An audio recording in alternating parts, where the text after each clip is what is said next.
Ready to go.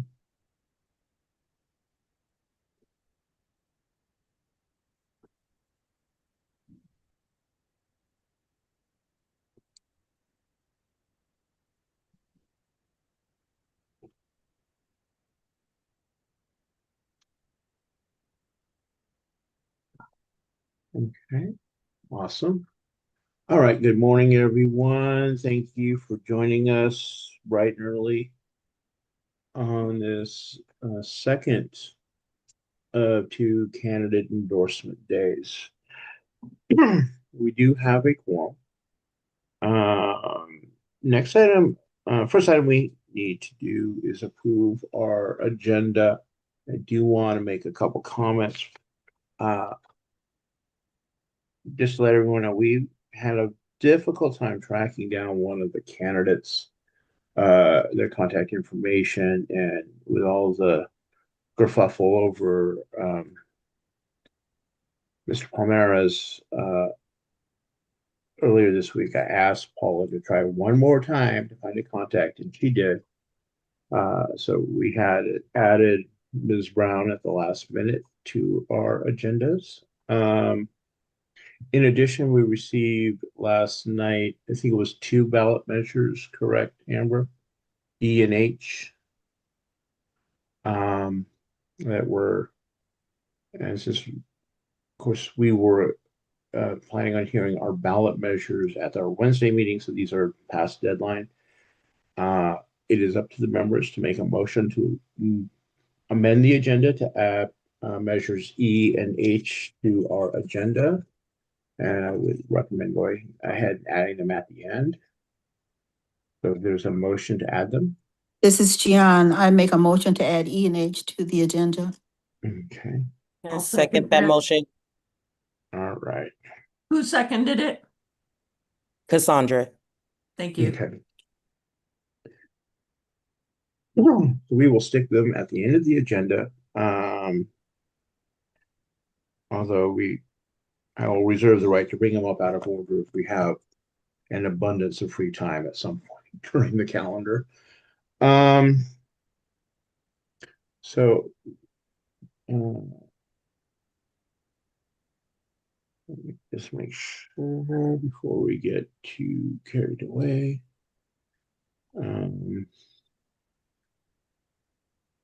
Okay, our first candidate is with us. So, and we are just about at time, so we're good. Let me actually get approval for the agenda rather than assuming consensus. This is Gian, so move. All right. Second. All right. Do we have a poll, Amber, or do you want me to do a voice vote? We have a poll. Please vote. Please vote early.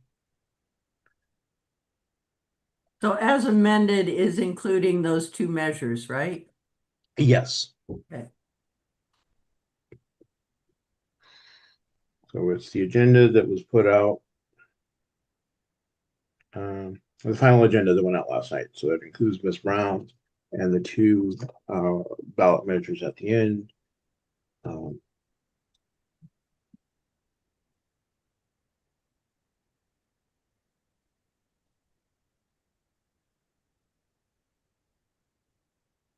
That's E and H. All right. Thank you all. And with that, we are at time. So let's highlight our first candidate. I hope I don't butcher it. Rizal Aliga. I'm hoping I'm pronouncing it correctly, who is running for the Vallejo School Board. Thank you for joining us, sir. As we do with all of our candidates, you'll be given 2 minutes for an opening statement, followed by up to 8 minutes for questions from members. I will start the timer when you begin speaking. Can you folks hear me? Yes. So Awesome. please. Good morning, Solano County Democratic Central Committee, elected officials, and esteemed guests. My name is Rizal Aliga, running for trustee of Vallejo School Board Area 3. because our students, families, and educators deserve a school system that is accountable, transparent, and relentlessly focused on student success. As the youngest of 3 sons of immigrant parents and a proud product of Vallejo Public Schools, Wardlaw Elementary, Springstown Middle School, Hogan Middle School, and Jesse Bethel High School, I know firsthand how powerful a strong local education can be. I also know how much work we must do to restore trust, improve safety, and raise academic achievement across our school district. My journey reflects a determination I will bring to this board. As a full-time student at UC Santa Cruz, I worked 10 part-time jobs while earning my BA in Legal Studies and Education in 3 years. I returned home to teach multimedia and social sciences to my alma mater, Jesse Bethel Law Academy, where I was part of the first graduating class in 2016. I later earned a master's degree in management, innovation, sustainability, and technology from UC Merced. I have served Vallejo in multiple leadership roles. I became the first Filipino and youngest board director in the history of Greater Vallejo Recreation District, GVRD 2021 to 2025. I also coordinated the Energy and Sustainability Program at the California State University Maritime Academy, now Cal Poly, helping cadets connect academic learning with real-world sustainability challenges in the maritime industry. My community involvement includes being a chairperson for the Vallejo Youth Commission in 2010, serving with the Vallejo Community Access Television, being part of the California Maritime Academy Foundation, and an active member of St. Catherine's Church. I currently coach tennis and support athletics at American Canyon High School in Napa.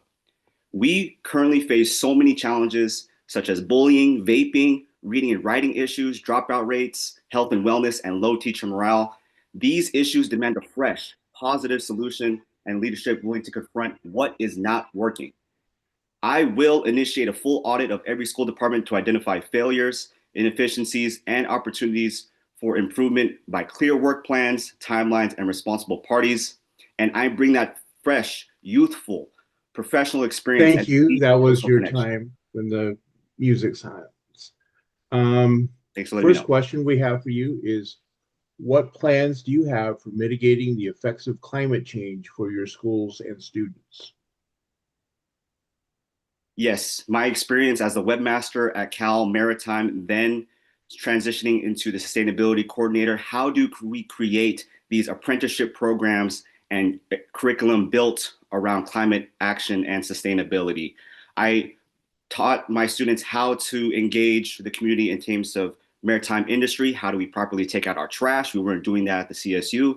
And how do we get all of our trash compactors to Recology and local organizations involved so you know how to educate our curriculum. Specifically with sustainability, I know we can get so many grants when it comes to solar panels or turning off the lights or creating a green academy, as I was part of in high school. So many wall-to-wall academies from culinary, green, finance, biotechnical, law.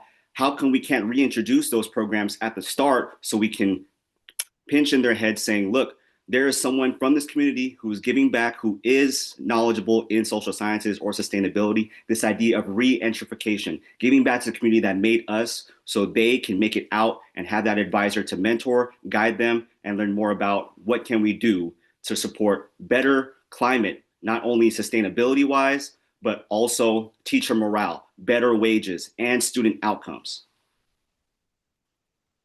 What is your position on charter schools?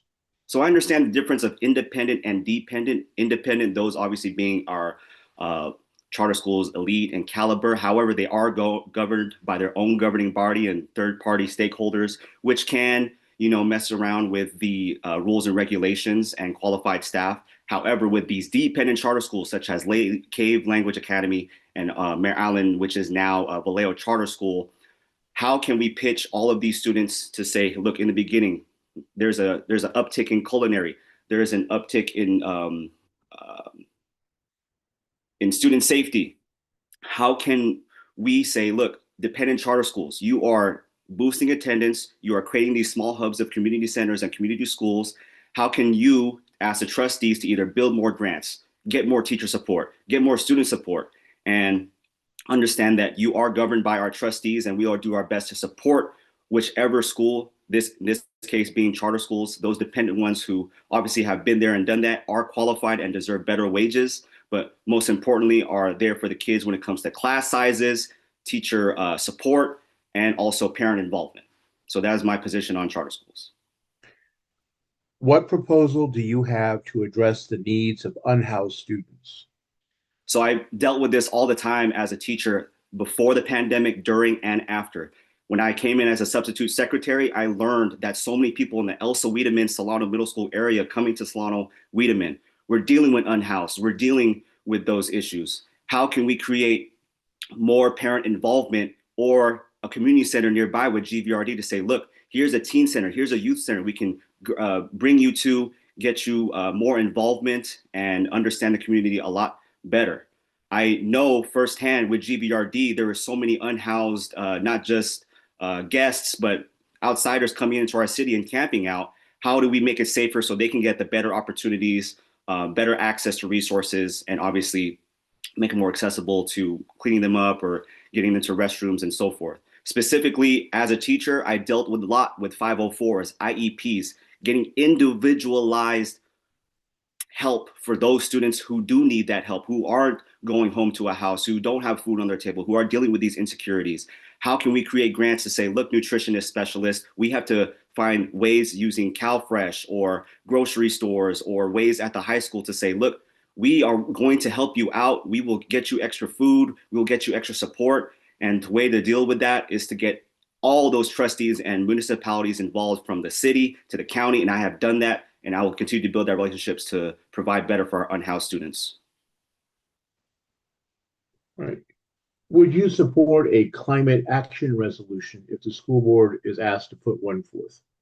Absolutely. How many of us know about the 4 pillars of our school district? How many of us have visited or know a relationship with our trustees? And this is what I mean. We have to be at the schools. We need to be present in the classroom. I can't visit every class, but I can visit every school. I can make meet and greet programs. I can create a youth commission. I can create a committee to say, look, from parents to students to alumni to small business owners to entrepreneurs and principals, administrators, or even city council or supervisors in this case. How can we have these community members who are established and prominent in the community to say, look, I have been there and done that. I will continue to give back. But this is the steps that we need to take forward and elect those who have experience and put them in the positions of power to say, look, I want someone who's going to hold this district accountable, not top down, but down up. We need to create those positions, say maintenance 1 to grounds level worker 4, custodian 2 to nutritionist specialist 3, wellness,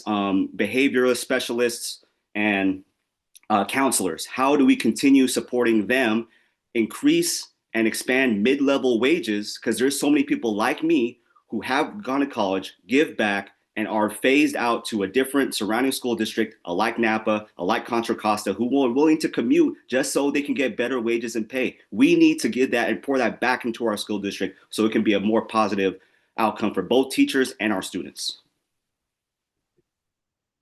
Your candidate questionnaire did not answer whether you support the California Democratic Party platform. Do you? And if so, which platform issues are most important to you?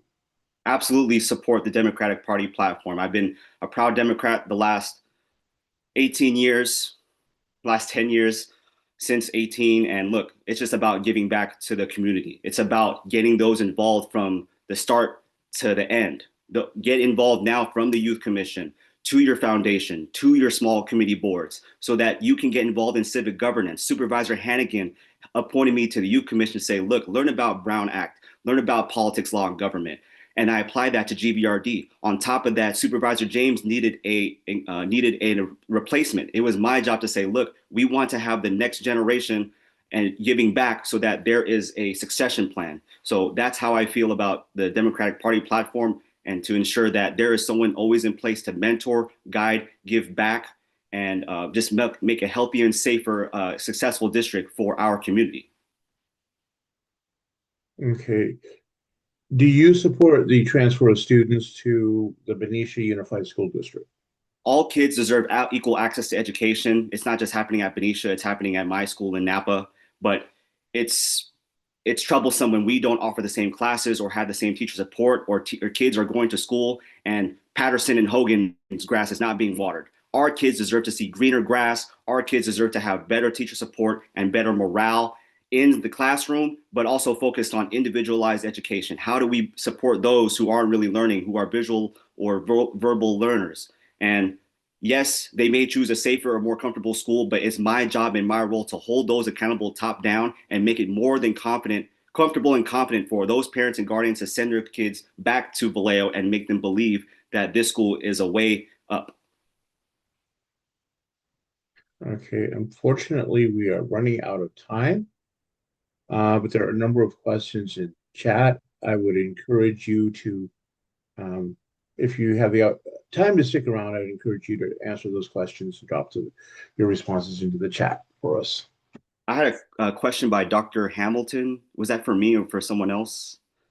But I would imagine she was seeking clarification on your answer. So again, if you can either answer those in chat, or we will endeavor to send them to you after our meeting for follow-up. Yes, I'll answer Dr. Hamilton and Supervisor James. You were asking about a climate action resolution. That's what I mean of introducing those pillars, getting a committee, and understanding Great. that. If again, if Dr. you could Hamilton. answer those in chat, we would appreciate that. Absolutely. And that's how we create that apprenticeship program from the beginning to the end. So those who want to get involved in youth commission, civic governance, supervisors, city council members, or trustees can have those who want to get involved early. So youth leaders. Again, thank you. Go ahead and respond in chat. We need to move to our next. I'm sorry. I will respond in chat. I wasn't listening, and I'll send it in the text. Thank you for your time. All right.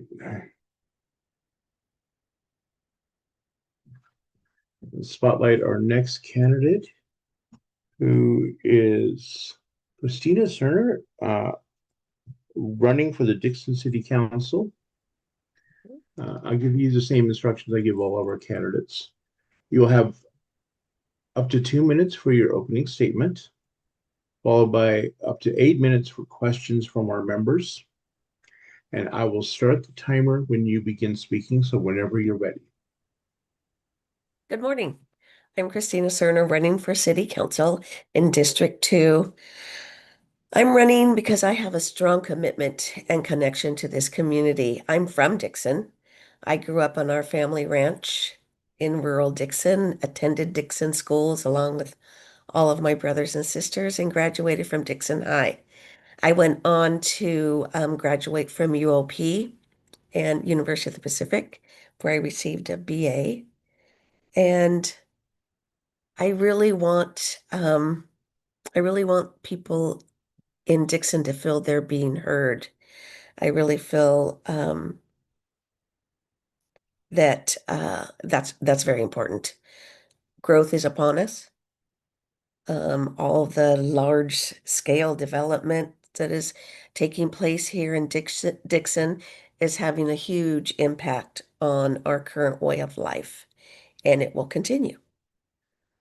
So I really want, I think I can change the perspective of the current city council by really listening to the citizens and bringing forth their concerns. Safety, the infrastructure requirements, safety, all of that is extremely important. I mean, the increase of traffic here in Dixon is incredible, and it's only going to continue. So hopefully we can I would like to see us contribute effectively to the decisions being made. Okay. Let me reset our timer here for questions. And again, begin the timer after you begin answering the first question. So I do want to ask you, what is your opinion of the shipbuilding facility on the Delta in Collinsville? Yeah, let's start with that question. Well, sprawl cities, with the sprawl city, which is the California Forever project, and the shipbuilding, sprawl cities are historically not, they're not good for the gas emissions, for a healthy environment, the infringement upon the natural habitat, the marshlands that are out there. It would be a car dependent city. Again, going back to the gas emissions and the negative effect that would have on the environment. Also, as the population there ages, there may not be public transportation out there, so may or may not. So they will have that'll bring up another problem of them being able to get to their doctor's appointments or anything else that they may have. That population that may face that population. As far as the shipbuilding part, I would really rather see that take place in Mare Island. I was at the meeting and happy to see that has been stopped for now. We'll see what happens in the future. Would you support a moratorium on data centers in Solano County, pending the development of more regulations at the state and local level? Yes, absolutely. Okay. What plans do you have for mitigating the effects of climate change for your constituents? I haven't really thought about that one. I would really have to get some more information on that one.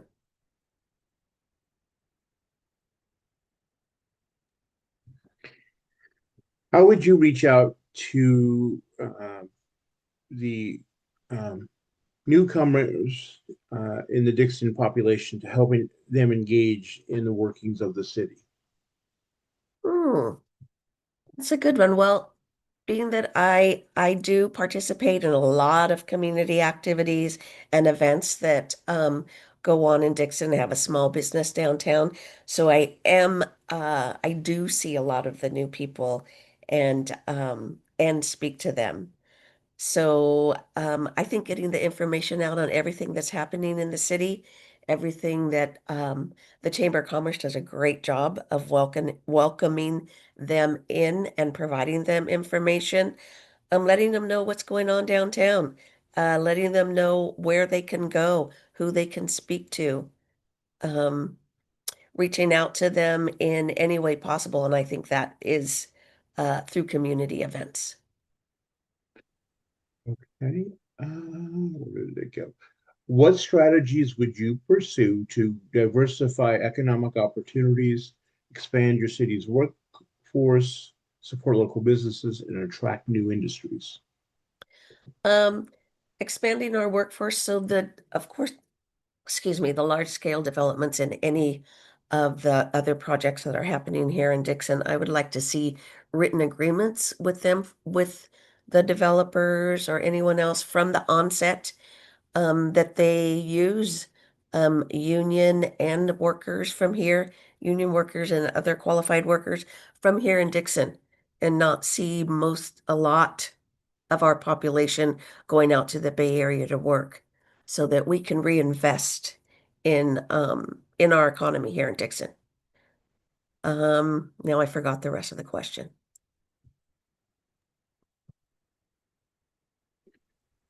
You scroll up.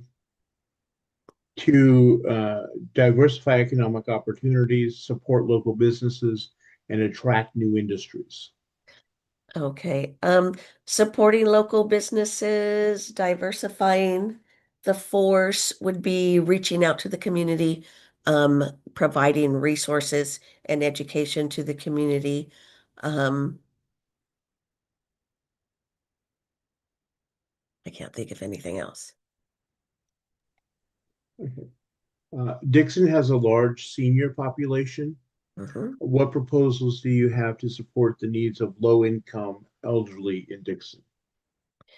Well, first of all, with the new housing and development projects, I think from the onset, they need to include in their general plan, um, or in their plan, sorry, for the development is a plan for to provide low-income housing as part of it, and also to match market rates, real market rates, for any rentals.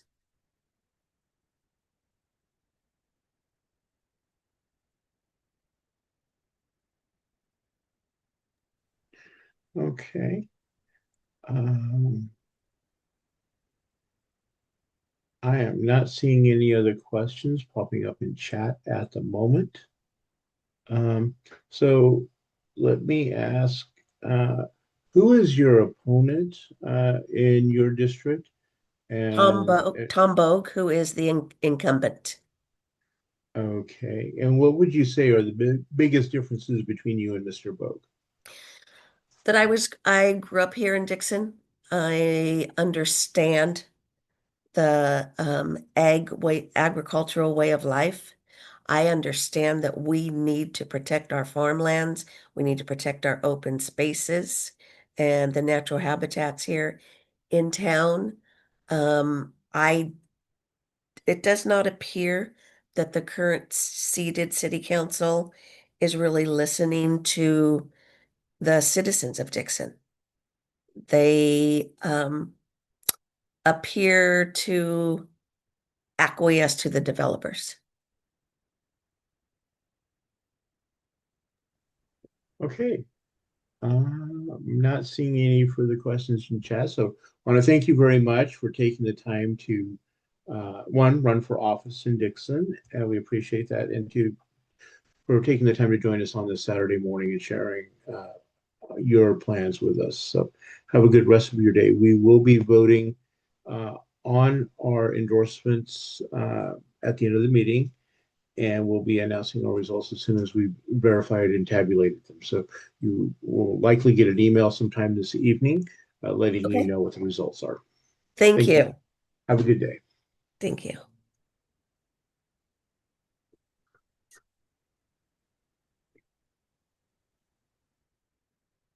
All right. I am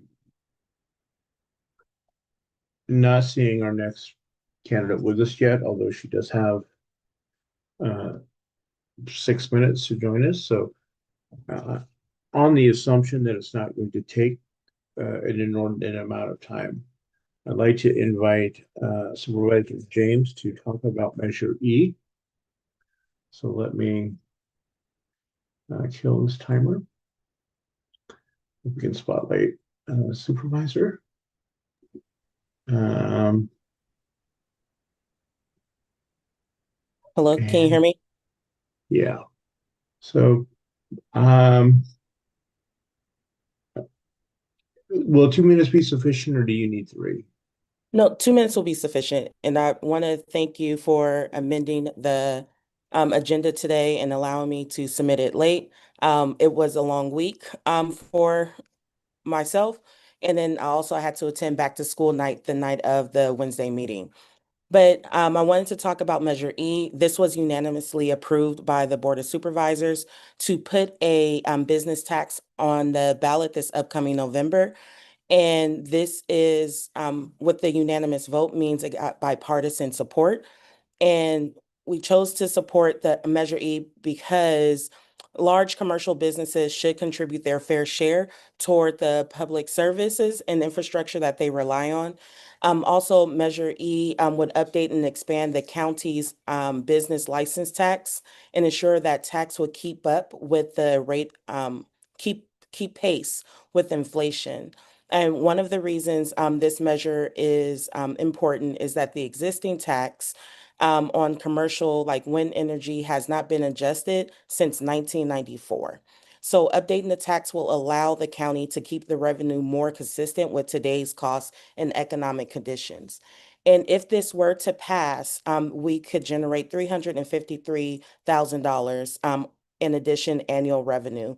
And the county right now is looking for many ways to find additional revenue as we prepare for the impacts of HR1 and how it may impact our general fund budget, as a majority of our dollars are pass-through dollars through the federal and state government. And I will close right there. Thank you.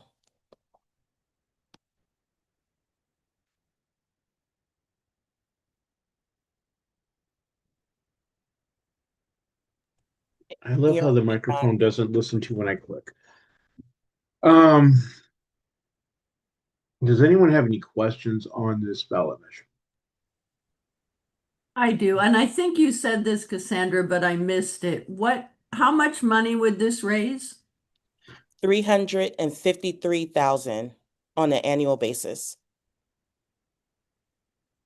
Thank you. Right. Bonnie? This would be countywide, correct? Yes, this will be a countywide ballot.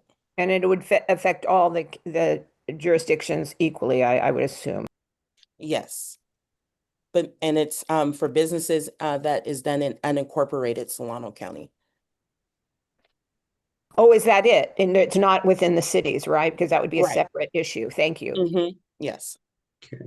Pat? You may have mentioned this, but I was probably tuning out, but how much is the percentage of, what is the percentage of the tax? The percentage of the tax is, I believe it's 7%, but please do not quote me. I don't have the actual language, the percentage in front of me, and I I'm so- could send that to you. My apologies. I'm sorry, you kind of you froze for a minute. So was it 7% you said, or you weren't sure? No, thank you. It is in the chat right now. Okay, thank you. I'll look in the chat. Yes. Okay. All right. Thank you. I think I'm not seeing any other questions on that. So, and since our next candidate still isn't with us, we're going to pivot to give you 2 minutes on the Measure H, which as Amber is informing us, is a TOT tax for lodging in the unincorporated area. So I'll push the button whenever you begin speaking. Okay. No, thank you. Again, so for Measure H is a TOT tax, and again, this was a unanimous vote on the Board of Supervisors, meaning that this got received bipartisan support. And we believe that it was a fair and reasonable way to generate additional revenue for our county without placing the burden primarily on our residents. Measure H would increase the TOT tax in the unincorporated areas of Solano County from 5% to 12%. So this tax is paid primarily by visitors who stay in hotels or other short-term lodging in our county. And for me, one of the most important reasons to support this measure is fairness. You have visitors who come to Solano County, they use our roads, access public safety services and other things, and would contribute a little bit more to those services. And this tax would generate roughly around $58,000 on an annual basis. Because again, this would only be in unincorporated Solano County. And at the same time, I would say that the measure does not create a broad tax increase on Solano County residents. And I will close there.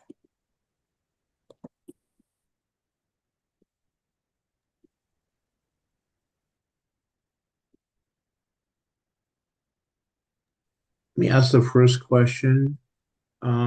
Does this apply to Airbnbs and similar private home rental options like Verbo, et cetera, et cetera? Yes, that's considered, that was defined under our TOT and whatever that we may have in unincorporated county, which is limited. That's why it's only $58,000. Okay, Bonnie? Yeah, I would foresee this increasing as the agro-tourism increases throughout the county, which is really doing. So I see this as a real opportunity because it will increase, the amount will increase as we increase that industry. Is that correct? And that is correct. Okay. Does anyone have any more questions on this measure? Just a follow-up to that, do you see it in any way obstructing agro-tourism in that regard? I don't think that it would obstruct agro tourism. in that regard. Okay, we do have a question. How did the county land on 12%? This was staff recommendation after they'd done some research around what would be, and it was a staff did research comparing to other counties in our region in regards to this, and then they proposed it to the board recommendation. So we did agree on that number.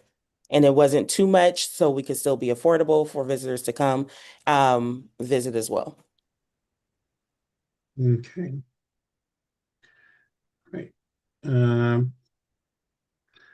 Not seeing any more questions, so thank you for being willing to accommodate us shifting you in the schedule, and letting us know about measures E and H. No, again, thank you so much. Okay, I am not seeing our next candidate with us at this point, nor do I see the follow-on candidates who, of course, we're not expecting to be on until after 10.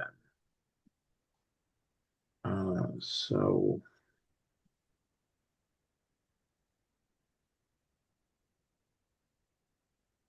unless anyone has any burning announcement they wish to make at this time, I do want to echo what I said before many of you joined in. I want to thank Amber again for putting in extra time yesterday, pulling together our endorsement packet and making sure that we are ready to go today.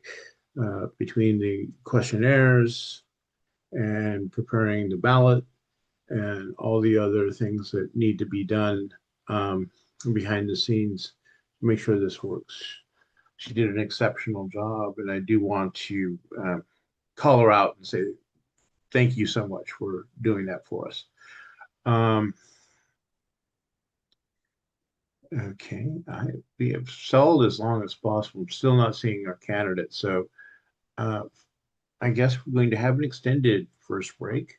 So I would encourage people to be back between 10:05 and 10:10, just in case we have either Ms. Fink joins us a little late or our next candidate joins us early. In the meantime, if you need to go grab some coffee, let out the dog, whatever, you have 15 minutes or 20 minutes to do so. Thank you, everyone.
video and mic up. Hold on.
Thank you for joining us early, George. As was dropped in chat, we are on a break. As you know, you're not scheduled for a few more minutes yet, so feel free to relax and be comfortable. And Thanks, Don. How you as guys our doing today? members work their way back and get reconvene, we will be calling on you. But Okay, for now, relax. sounds great.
All right, folks, as you start making your way back from break, could you either give me a thumbs up or turn your camera on so that we know that you're back?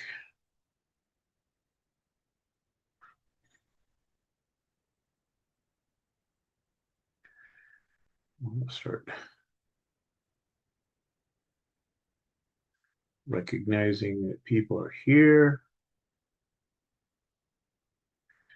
and making sure that we have a sufficient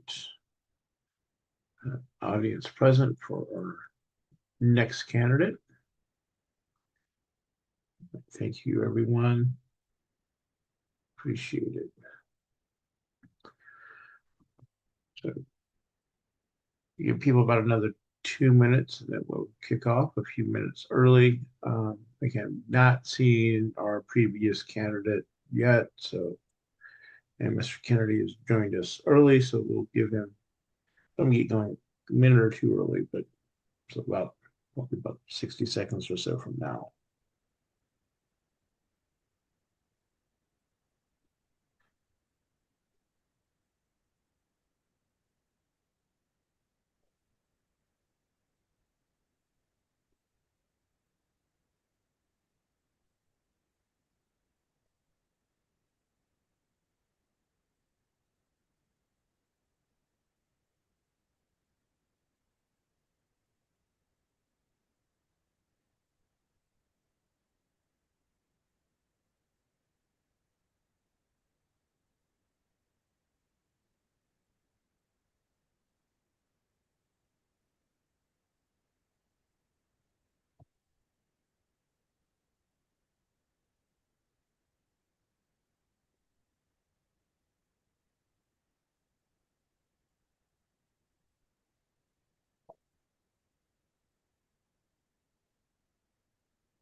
All right.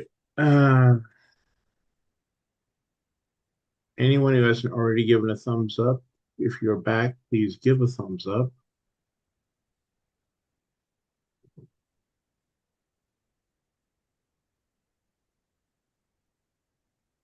Okay.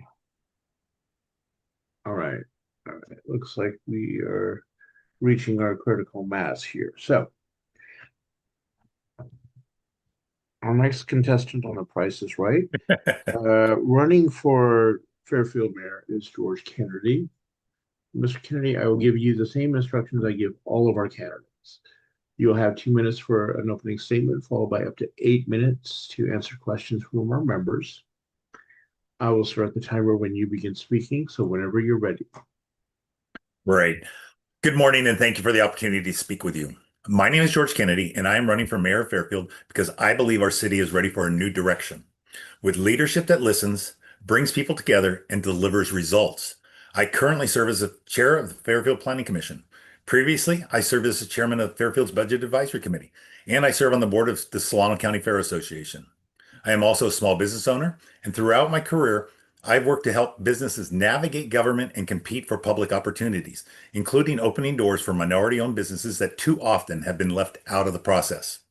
I believe Fairfield has tremendous potential. We need safe neighborhoods and a properly staffed and supported police and fire department. We need housing that working families can afford. We need to address homelessness with both compassion and accountability. We need to protect the Suisun Valley, invest in our infrastructure, and create good paying jobs right here in Fairfield so fewer residents have to spend hours commuting away from their families. And we need a city hall that listens.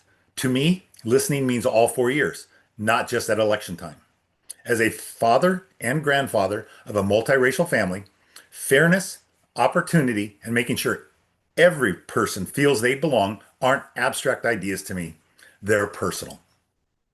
I'm a Democrat because I believe in opportunity, fairness, and making sure that people who too often go unheard have a seat at the table. And those are the same values I'll bring to the mayor's office.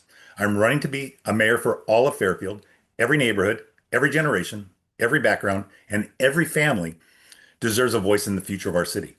I've spent my career bringing people together, solving problems, and helping open doors for others. As mayor, I want to bring that same approach to City Hall. The campaign is called Together for Fairfield because I believe that's how we move our city forward, working together around the things we share. I respectfully ask for your endorsement, your support, and the opportunity to serve as Fairfield's next mayor. Thank you very much. Right. Perfect timing. We reconfigure the timer here. First question is, what plans do you have for mitigating the effects of climate change for your constituents? And do you believe a moratorium on AI? Do you believe in a moratorium on AI data centers until more regulations are put in place? Okay. I will take I look at it as two separate questions there, climate change and AI data centers. With climate, I fully supported and helped mold that Fairfield's climate action plan that the City Council and the Planning Commission approved, because I believe we have a responsibility to plan the future. I also believe climate action needs to be practical and achievable. For me, looking at those things that we can actually do here in Fairfield, supporting transition to electric vehicles, making sure the charging infrastructure is there to support it. We need to start planting more trees and expanding our tree canopy, which improves energy efficiency. It cools down the earth, and and designing the communities that reduce unnecessary trips. But we also need to follow through on what we've already started. I've been complaining about Cordelia Community Park EV charging station because it wasn't finished installing. Fairfield installed EV charging stations at 6 locations more than 18 months ago, and those stations are still not operational. We need to start there. Before we talk about adding more infrastructure, I think that we need to make sure the infrastructure we've already invested in is actually working. I do believe we need to pursue state and federal grants wherever possible so the improvements don't simply become another burden on Fairfield taxpayers. The climate action plan is working. I'm continue to work on that. So that would be on that. On data centers, I've been doing a lot of research on that in the last 2 weeks because people in the meta universe had accused me of voting on a data center, which is categorically false. I have serious concerns about large scale data centers. The amount of water, the electricity they require, the land they consume, and whether they create enough permanent jobs to qualify for those impacts. As chair of the Planning Commission, I have a legal responsibility not to prejudge a specific project that could come before me, but my standard is clear. The burden is on the developer to prove that Fairfield benefits, not that Fairfield residents absorb any of the impacts. As mayor, Fairfield's interests will always come first. Now, at last Wednesday's meeting, myself and another commissioner asked to be agendized for our next meeting, the data centers, to talk about the data centers. Personally, I'm going to request that we forward to the Fairfield City Council that we put a moratorium on data centers. It's not going to hurt anything, but it's going to stop anything that hasn't been gone to permitting yet. And nothing is in the permit stage for any of the data centers in Eastern Fairfield. So we need to put a stop to that until we can do a lot more research on that and make sure that, again, Fairfield residents are not impacted negatively. So again, I just want to make sure that the moratorium goes into place. And if they can't get it done before this current term does end, my first action as mayor will be to ask the council to put a moratorium on data centers until we can properly educate everybody on those. As you know, Fairfield politics has been quite cantankerous recently. What would you do as mayor to lower the temperature and push for more civilized and courteous behavior in local politics? Well, the first thing I would do, even before I take the oath of office, I would set up a meeting with every single of the council members, and whatever, if there's any replacements on the council, I will sit down with them as well and listen to them, what they want out of their mayor and how can we work together, because working together accomplishes a whole lot more than just going our own separate ways and having factions. The Fairfield residents deserve a working council, and the last 4 years obviously did not provide that. So it's all about listening. What is your opinion of the shipbuilding facility proposed on the Delta in Collinsville? So I was for the shipyard. I think that'll bring many needed jobs to not only the Collinsville area, but I also believe to the county as a whole. I believe that Mare Island would could play a process in it if it doesn't get the U.S. Coast Guard facility, where the training's already being done there for welding and other aspects of shipbuilding. And I think parts can be manufactured there. You put them on barges and you send them up the river to the shipyard instead of on the roads on trucks, which create more greenhouse gases and things like that. So you put them on the water. You can have the ferry system running from Vallejo, Richmond, Antioch, and other parts of the Delta to drop off workers as well, which takes more vehicle miles traveled off the roads. And I believe Fairfield could benefit greatly because those companies are going to need a place to settle in for headquarters and regional headquarters and stuff. And Fairfield is the ideal spot because we've got the office complexes already ready to go. So those companies that are going to be supplying manufactured parts and things along that, they would have a home in Fairfield, and that's what we want to do. The goal is always to ensure that Fairfield gets its fair share. Fairfield does not absorb any of the costs associated with it, and we make a better life for citizens of Fairfield, especially if they don't have to travel hours to and from work every day. Okay. Solano County cities are interconnected, and many of the challenges we face don't stop at city lines. How do you plan to work collaboratively with the other mayors and city leaders across Solano County? And what would you do to build a stronger regional approach to addressing these issues? First off, I think I know most of the mayors and mayor candidates in the county. I've worked with them through the Fair Board and other organizations that I've dealt with in the past. I believe in an approach of one Solano, and the one Solano would take each of the 7 cities in our county, and we start working together collaboratively to create literally one Solano where we are on board with each other. We're not always going to agree, right?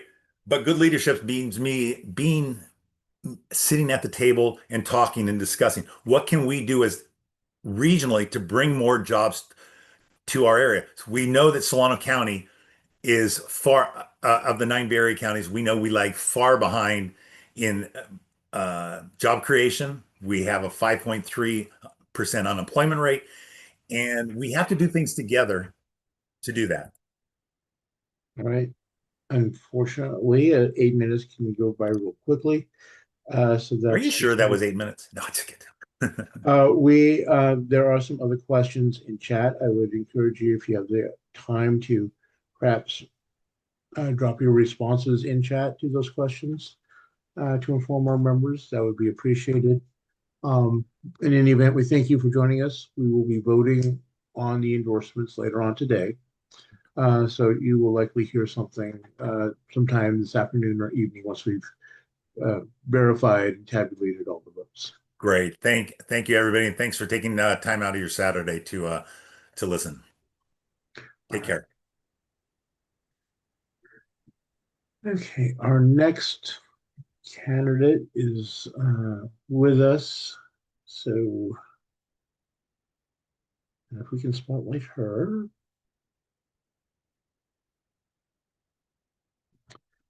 All right.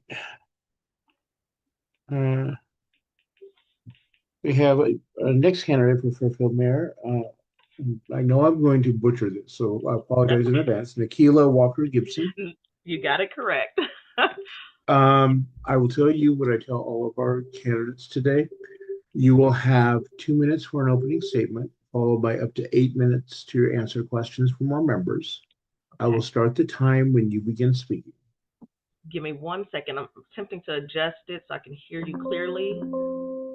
Okay. Can you say something so I can make sure I can hear? Yes. Are you ready to go? Yes, now I'm able to hear. Oops. Are you guys? There we go. Sorry. I clicked Okay. the button Whenever accidentally. you're ready to begin. Okay. Well, thank you. Good evening and good morning. And thank you everyone for having me and an opportunity to speak. My name is Nikila Walker Gibson. I'm a longtime Fairfield resident, a Fairfield High graduate. I'm a business owner, a mother of four, and a community advocate who spent the last several years working across economic development, public policy, education, public safety, and regional planning. I currently serve as president of Tri-City NAACP and as the first 5 Solano commissioner. I also serve on the Bay Area California Jobs First Steering Committee as an alternate, where I've been involved in regional economic development planning, evaluating investments designed to strengthen our economy and workforce. And through that work, I've built relationships with leaders across government, through all my work, across government, business, education, workforce development, and community organizations. I'm running for mayor because I believe that my experience and that my skill set would be valuable to the city of Fairfield City Council. I want to see Fairfield grow into a city where employers and industries want to invest, where our residents have access to high road, career level jobs, and where our young people can see real opportunity for themselves here at home. Over the past several years, I've been doing the work of building partnerships and understanding the regional economy and helping connect communities to larger conversations about investment and opportunity. And I want to bring some of that work directly to Fairfield. So as we grow, I want that growth to reach every part of our community. So whether you live in one of the newer neighborhoods or you are a working family or senior, small business owner, you should have the opportunity to benefit from Fairfield's future. So that's why I'm running for mayor, and that's the kind of leadership that I bring to our city. Okay, Right on perfect. time. All right. Our first question, what plans do you have for mitigating the effects of climate change for your constituents? Oh, yes. So in the current 2050 plan, there is discussion around like our canopy, increasing the canopy, and also increasing so like in our parks area, to increasing where there's like carbon neutral. So what I want to do is explore that type of thing more. With climate change, we have with climate change, we have a lot to battle. We have the fires, we have water things happening, and I would like to advocate for the businesses that are coming in to invest more into becoming more climate neutral. I had the opportunity to visit a building that is a net zero building, and I thought that was absolutely amazing, where they're able to put out more energy and reduce their carbon footprint versus expanding it. So I would like us to have those types of things within our within the plans when we're advocating for new businesses to come in, the housing to advocate for it to be more fire resistant, things of that nature, and for us to explore further that canopy. So the canopy is the trees that we have that help to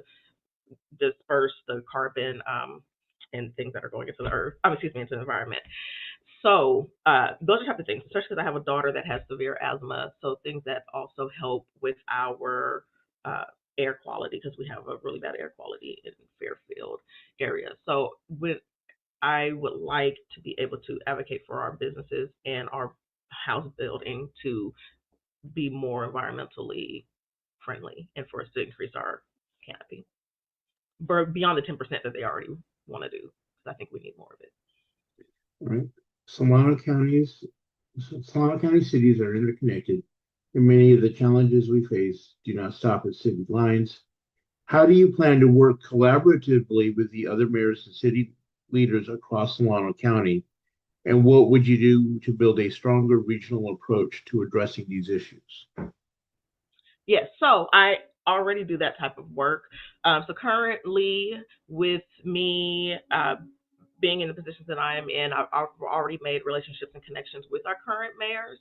So being able to continue to build on that and listening to the different needs of their area, and then looking at the needs of Fairfield and seeing how we can collaborate. Being on California Jobs First, I had the opportunity to actually do that regionally. So that was an investment from the state of California that covered our 9 Bay Area regions. Not just our area here. And in that space, I advocated for our areas while also seeing how we can cross-collaborate on projects. It's work I've already been doing. So I'll just continue doing that work, continue building the relationships, continue seeing where we can connect. So for example, next Friday, I'm co-hosting an event where we'll be discussing how we can cross-collaborate on workforce investment. So that way we're able to build the skills of our communities together, and in that way try to attract more industry this way. So continuing the work. What is your opinion of the shipbuilding facility on the Delta in Collinsville? Yes, so I currently do not support the shipbuilding in Collinsville for a number of reasons. Some of those reasons include that we already have the infrastructure set up in Vallejo. In Collinsville, it will require a major overhaul of our lanes and things to try to get to the Collinsville. So those jobs currently, the way that it's set up, would more than likely go across the water. And actually there was discussion about putting the boats to come across, excuse me. And that's not beneficial to our area at all. So I think some more transparency on where the jobs will actually go and what it will require to build that area up to be sustainable would need to be discussed. But currently I'm not in support of it. I don't see it benefiting our area. I don't see the dredging and things that are required to do it would cause environmental issues as well, but mainly it will just require a lot to even try to get over there with all the hills and everything, and the jobs will first go across the water and not here. Would you support a moratorium on data centers in Solano County pending the development of state and local regulations? Yes, I'm actually in the process of researching more on the data centers as it pertains to our area. And I like to be very factual about things, so that's why I do apologize. I don't have a full answer, but I do not currently support data centers in our area at all. And but I like to be very factual, and since I'm currently in the process of researching how that actually affects our area, I don't want to go any further with any hearsay or anything like that. I like to be very precise when I am having a conversation about things. Okay. Fairfield politics has been very cantankerous lately, with a lot of energy, shall I say. What would you do to lower the temperature and restore more courteous and civilized dialogue when it comes to Fairfield City politics. Oh yes. So I'm big on building relationships. So when it comes to building relationships, I always try to listen to not just what someone's saying, but what they're trying to say, like what they're meaning. Because sometimes when you have a lot of passion for things, you're not always being able to articulate exactly what the real issue is. And so what I try to do is I try to really listen and try to be like, okay, well, is this what you're saying? And and then try to bridge those gaps. So there's been situations where I've had to bridge the gaps between whether it be age differences or differences of opinions. And being in these different regional spaces, there is a lot of advocacy for different things all around. And I've had the practice of being able to like really stop, really listen, and be like, I hear that you're saying this and they're saying this. So how can we bring that together and have this conversation? And whether that being sitting down in a group or me listening one-on-one and then having the conversation separately and then bringing everyone together. But that's as a whole, like when it comes to individuals. When it comes to our community as a whole, I believe more opportunities to engage with each other, more opportunities to hear different sides in a respectful manner, or events where people are coming together and having a conversation about. All right. We thank you so much for joining us today and giving us your opinions on these issues. We will be voting at the conclusion of today and putting our results out once we've had a chance to verify and tabulate the results. So you should likely get an email either this afternoon or evening when we have our results now. Okay. So thank you. Again, thank you for joining us this morning and have a good rest of your day. All right. You as well. Thank you, everyone. All right.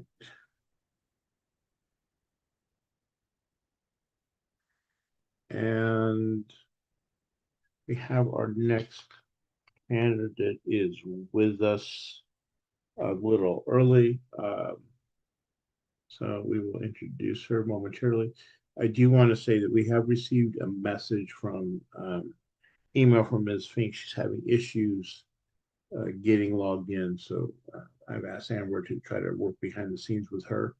And hopefully we will be able to fit her in at some point during the day.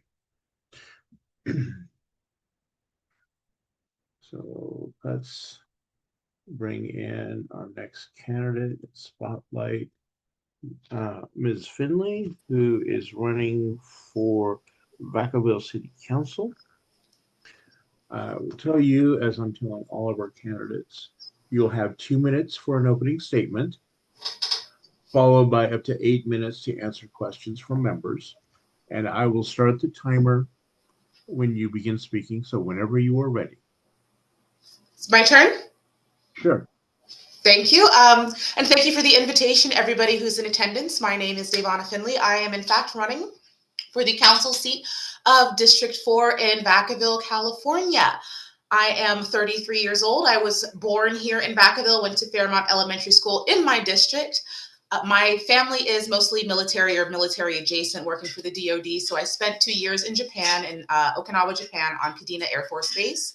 I moved down to Los Angeles when I was 20 years old, just so I could experience life and freedom and different aspects of the beautiful California that we live in. I've been working in senior care for the last 15 years and was a school district employee of the FSUSD school district and still am considered a substitute on their books. So I have balanced both, the needs of seniors and our elder population, as well as understanding our youth. In my free time, I have participated in pageantry, which is much more intense and extensive than you may realize. Lots of international politics and questioning, and now I've turned into a coach, analysis, and judging.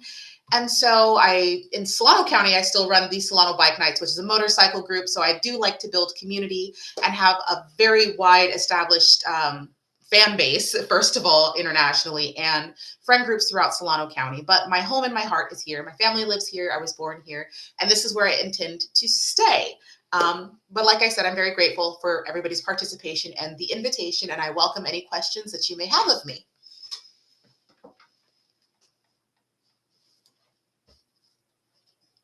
All right. We reset our timer. see. I do Oh. see questions in the chat. Is that how you guys would like me to answer these? I will go ahead and I will read you the question so that everyone hears it and sees it at the same time. So first question we have for you is, what is your opinion of the shipbuilding facility on the Delta in Collinsville? On the Delta in Collinsville. Is this the one that recently Gavin, our governor, was at? I believe he was at Mare Island, but he also may have spoken on the Collinsville as well. I do not recall.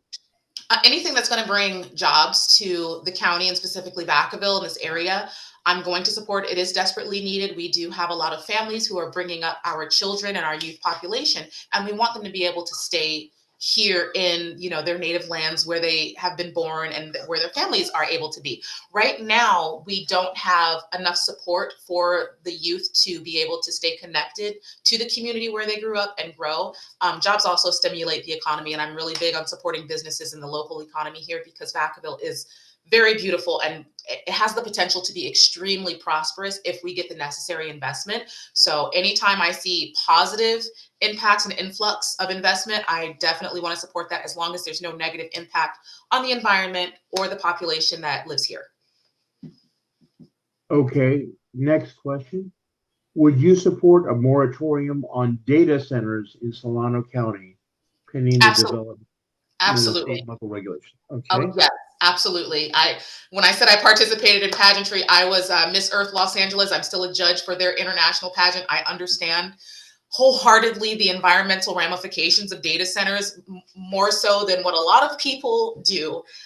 So the resources that it takes, and just there's so many negative things. I don't see much of a benefit that it would provide, honestly, any members of the public, regardless of if it's directly in my district or other states like Tennessee, Texas, who are fighting them. Absolutely, hands down, without question, I support a moratorium. What proposals do you have to address homelessness in Vacaville? I know that there has been a lot of resistance when it comes to homelessness, specifically where to build shelters for homeless individuals, because a lot of people have a very NIMBY, not in my backyard feeling about where the unhoused would be placed because of the stereotypes that they may be, you know, projecting onto these people, or the different things that these people may be suffering from, whether it be mental health issues or addictions and whatnot. But I am a very vocal public advocate for compassion. These are our humans. These are our community members. They need help. And I'm not going to reject helping people because of the stigma that other people fling at them. And part of the reason I want to run is because I feel like certain members of our council have been too gentle when it comes to their opposition. If you checked on social media, I am very, I don't want to say aggressive, but very stern when it comes to my support and doing what's right, regardless of who's going to stand in my way. I am very eager to be the advocate that is necessary to push these things forward in the face of people that have just been too gentle. I have very little tolerance for lack of compassion and human empathy. So I do want shelters built, and I want them staffed by people who are able to deal with mental health and address necessary issues. I want those places filled with resources to help those people. And if I have to stand at those doors myself and make it happen, I will do so. Okay. What plans do you have for mitigating the effects of climate change for your constituents? I am personally very invested in the effects and underlying workings of climate change. Even here where I work, I'm turning this into a monarch butterfly sanctuary because this is still something that's very indicative to what I do. I do it personally at home. I do it professionally for the Miss Earth organization. Vacaville and Solano County is beautiful. We have incredible layouts. We have incredible rolling hills. I know that we have, I don't want to say it's a moratorium, but we have legislation that keeps the expansion of the city within a certain bound so that we are able to preserve these wonderful habitats. I really think that the public education is necessary. A lot of people don't know how to properly treat the environment. We have to entice the developers to build environmentally sustainable facilities, housings, and high density living arrangements with great consideration and care to the environment. So education is number one. Just a lot of people just don't understand what they can do, how they can garden, how to have solar panels. I just bought a generator, solar power generator for myself. They just don't know any better. A lot of what is needed is public engagement, outreach, people being in the public, talking to people, the use of social media. I know the older demographic does not know how to use it, but that's where the youth are. And the youth really does care about the environment. So outreach as much as possible will get people very invested in preserving our natural environment. Housing affordability and housing availability are two critical issues facing Solano County and all of California. What would you do to promote the development of affordable and entry-level housing to increase our stock of available housing and give our local residents a chance to stay in the community they grew up in? That is exactly, that's probably one of my highest priorities because, like I said, I grew up in Vacaville, but the average person that has been born in Vacaville, their families here in Vacaville, cannot afford to stay. So it's forcing us to split up the families who want to stay closely connected, who want to support the older population and generation, who want to patronize these businesses and eventually take them over from their families. But there just is not anywhere conducive to the youth to establish independent lives, to just start forging their future. Once again, this one I'm going to have to say I would have to be an aggressive advocate of this because we still have the NIMBYism in Vacaville of where to place, high density housing because of the stigma of who's going to live there or if it's lower income or affordability. A lot of people think affordability means low income, and the stigma towards low income is just like people I don't want to be around or people with criminal records or something. And they don't realize that affordability means your children, your grandkids that are just getting out of high school, that are trying to start their lives, but don't want to leave you. Our grandparents love us, but they don't sometimes realize that they're voting directly against our needs, our care, and our welfare. If you want your grandkids to come visit or you're yelling at your children for not having babies because you want grandbabies, they have to have a place to start their lives. And this is once again something that I'm hoping to get on the council and be that really persistent, slightly aggressive advocate for that, because the way some of this has been handled, in my view, has been just too delicate. And we are in a time crunch. We are losing access to our citizens and the youth that we need to sustain our community. We need these people to patronize businesses, to build the economy. We need them to take the employment opportunities that these businesses need to grow. So once again, full advocacy and outreach and getting the public involved, because the youth, this directly impacts them, but they don't know how to get involved. And I know how to do it because I've built communities before. I have a YouTube plaque on my wall. I can get the youth involved because they care so much, and that will give us the backing that we need to get these communities built so that we have a sustainable, bright, youthful future. Okay. Not sure we have, well, let me ask anyway. Who is your opponent in this race and how do you differ? John Vogel is my opponent in this race. I don't know too much about him. I know the last name because Vogel is a teacher in one of the school districts, but I saw that he was not on the list seeking endorsement amongst us and with you all. So to me, that means a lot to see that you're not seeking endorsement at all, and you're not as invested as you should be in the city of Vacaville, which I don't want to assume of anybody who's running. I think you have some sort of investment. My thing is that likely they might be seeking endorsement by a different political group or party. And that is definitely something that I don't want to see happen in Vacaville. Vacaville is a very mixed, diverse, cohesive area. And I do know who's running for mayor. And I do know the person that's running for mayor and John Vogel tend to run in the same circles.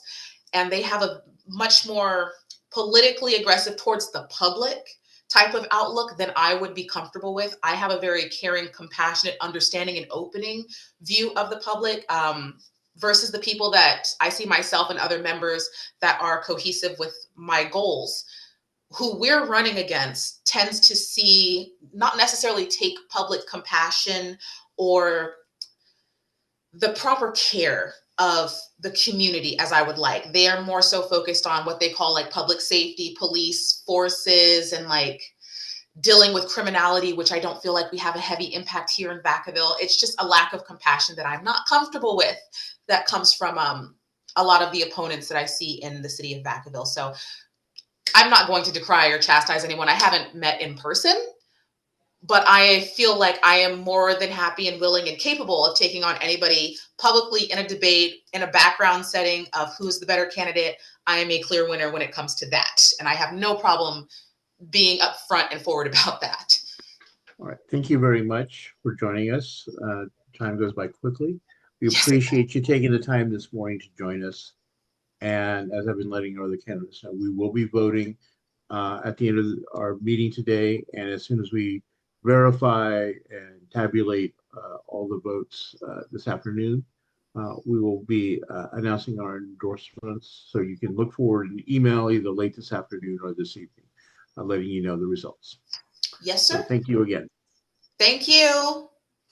Bye.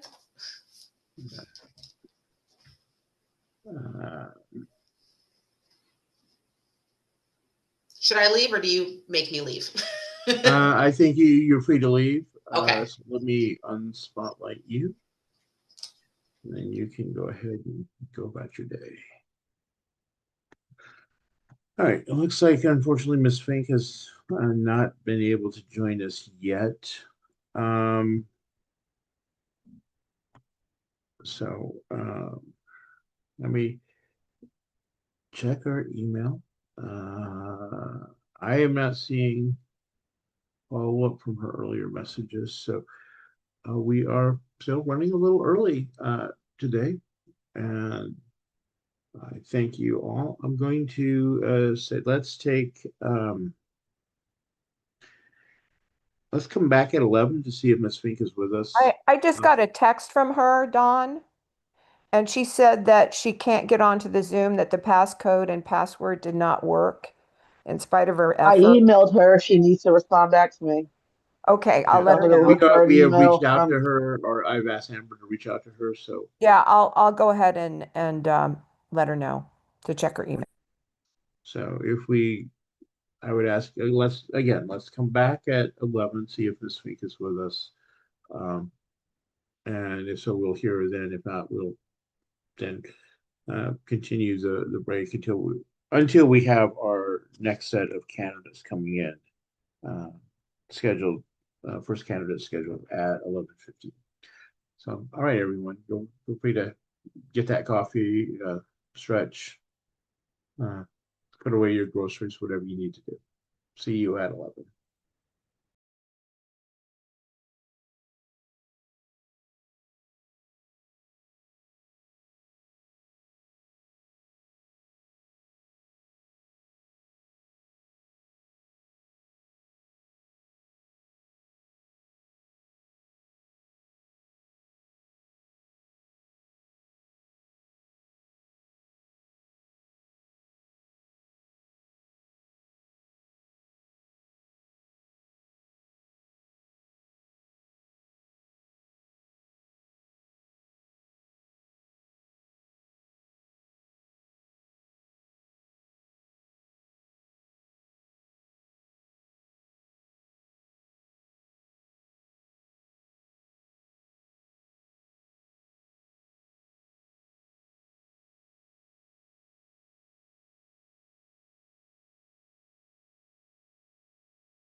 Right, just to update everyone, Ms. Fink has not joined us yet, and neither has our next candidate.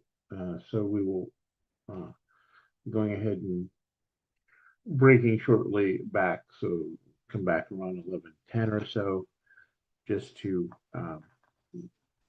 before our next candidate is scheduled to appear. I do want to put out the ask for people, especially if you might have pickup truck or access to a vehicle, to help move the door hangers to our printers after we have finalized our endorsement and selected the printer. There are about 21 or 22 boxes. According to the invoice I signed, the total weight's about 735 pounds. So again, I would, someone with a nice pickup truck or something, and ideally a couple of people with strong backs to help load them so that we can get them to our printer and underway. So please think about that and let me know, or let any of the e-board know, because we'll be coordinating with Karen and others to select a printer and get these underway. When did you want this to happen, Don? We are going to be, I'll defer to Karen on whether she's finalized her choice on the actual printer, but we are going to be hopefully done with our endorsements tonight. So we'll know in finalizing the print layout within probably tomorrow. So as soon as after that is that we've made the arrangements with our printer, we'll be wanting to get them out of my driveway and get them onto the printer. Thank you. So that we can in turn get them in the hands of our candidates and our volunteers.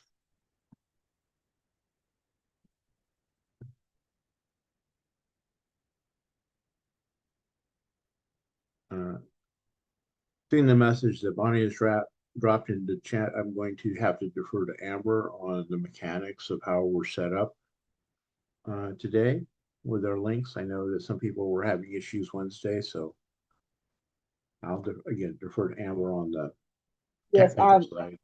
she emailed me back. I'm emailing her. So Okay. we're So we will likely see her. If we see her in the next 5 minutes, we'll try to hear her early. If not, we'll just have to fit her in as the day allows. We do want to make sure every candidate who has notified us that they're a Democrat in a timely fashion has a chance to be heard. And so pending that, we'll see you guys back in about 7 minutes or so.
On a completely unrelated note, Amazon Prime has the old Fantasy Island TV show available from the 70s. And if you want culture shock, go back and watch shows like that. I remember it as being nice, harmless, mostly harmless fantasy with like storytelling, but oh my goodness, the sexism and bias in so many ways on that show because it was showing what was expected in the 70s. It's just shocking. You realize how far we've come in the last 40 years, 40 plus years.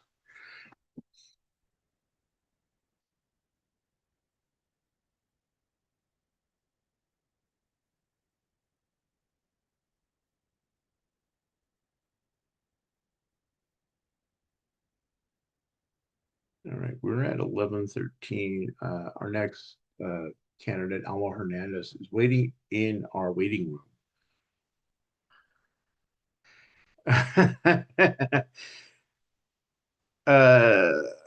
4 words for you, Glenn. Buffy the Vampire Slayer.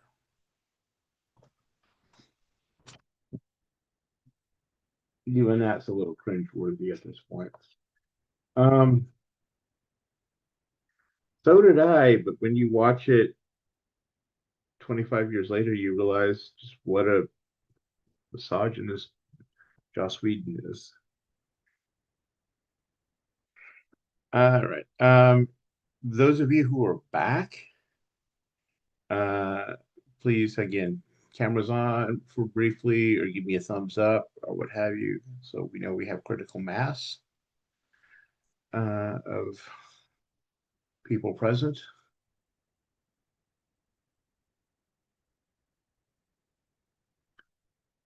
If we want to be sure that our candidates are being heard by most of you as we have them appear before us.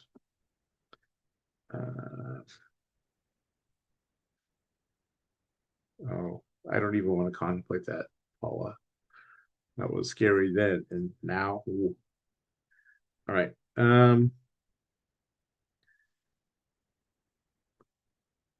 Let us go ahead and bring in Alma, please.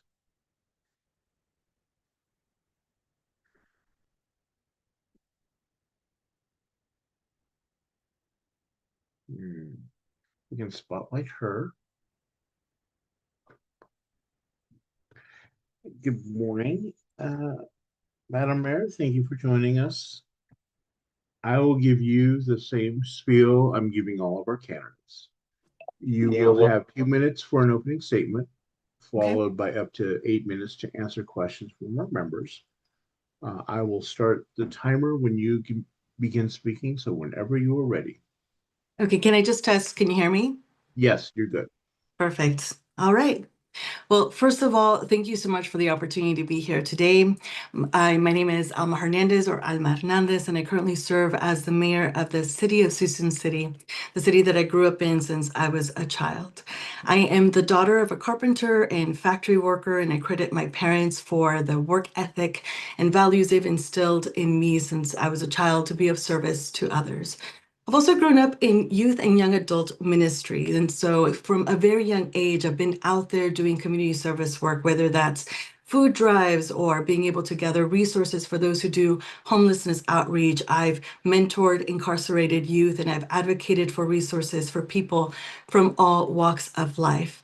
Professionally, I hold a business degree, and I used to consult school districts in the state of California, specifically working with superintendents and fiscal directors on attaining funding and resources owed to them by the state.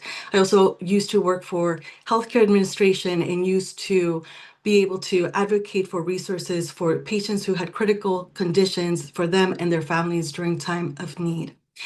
But most importantly, I've been able to bring these experiences into my leadership for community. And so I've been able to lead Suisun City during some of the most challenging times, including post-pandemic recovery, citywide operational changes like installing a new city manager, city attorney, leading efforts for Measure S, which is a tax measure that helps save our city for the time being, to asking bold questions whether Suisun City can expand its borders or not, to the current cybersecurity incident that my city is challenged by at this time.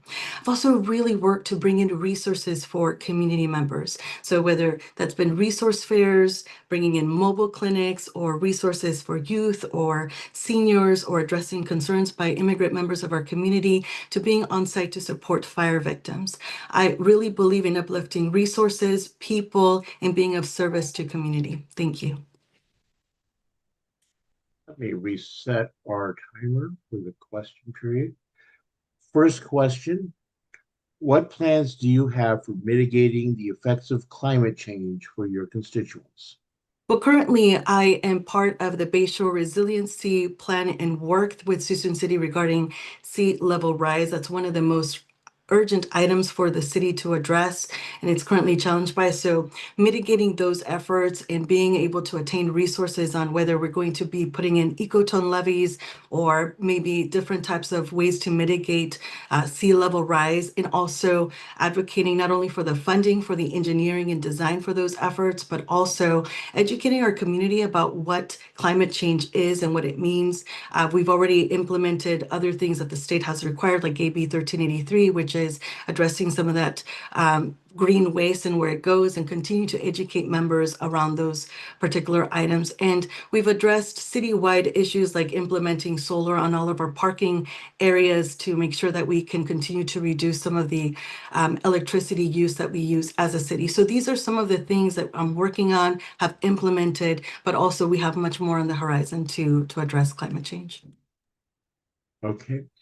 Do you believe in a moratorium on AI data centers until more regulations are put in place?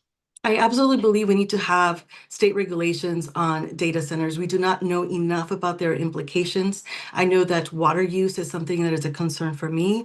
I think that we need to understand not only like what the implications are for cities, but also a different regulatory pathway in regards to how data centers are approved in communities. Community has to have a say in what data centers are implemented and where, be able to ask those questions, critical questions about resources used, and potential mitigations about anything that would harm not only the environment, but our residents as well. But at the same time, we have to have the guardrails about if data centers come, what are the limitations to them? What are the regular pathways that they need to follow, as well as ensuring that the community is at the table with those discussions. What is your opinion of the shipbuilding facility on the Delta in Collinsville? You know, this is an unincorporated land. I think that the Board of Supervisors just made a decision that, you know, says that we have to have more studies. There's a 2008 environmental impact report that was basing on whether Collinsville can be used for shipbuilding. The county has already identified this as a location for future maritime use. I think what we're hearing, and I support, is we need more additional information in regards to the pathway to what is brought and how it's mitigated and the environmental impacts and mitigation efforts required and needed. I think it's an open conversation that we need to continue to explore and bring more stakeholders at the table and listen in not only to the concerns, but also what does it mean to advocate for future jobs and future opportunities, but in the appropriate timelines and spaces that I need to do so. What housing plans do you have to support low-income elderly in Suisun City?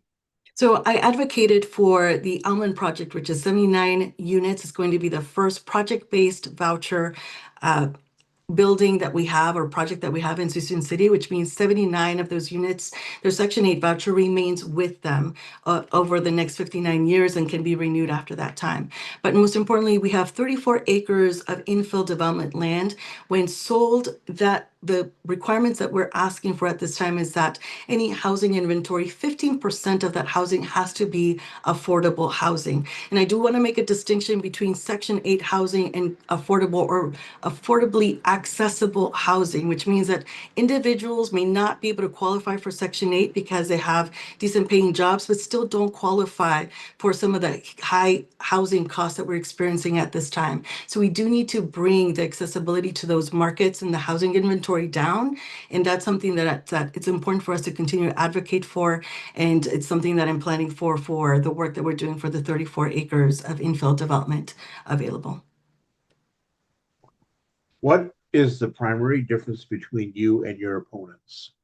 Well, I have led Suisun City through some of the most challenging times. I bring over 20 years of community leadership experience, both in business and nonprofit work, as well as education and healthcare.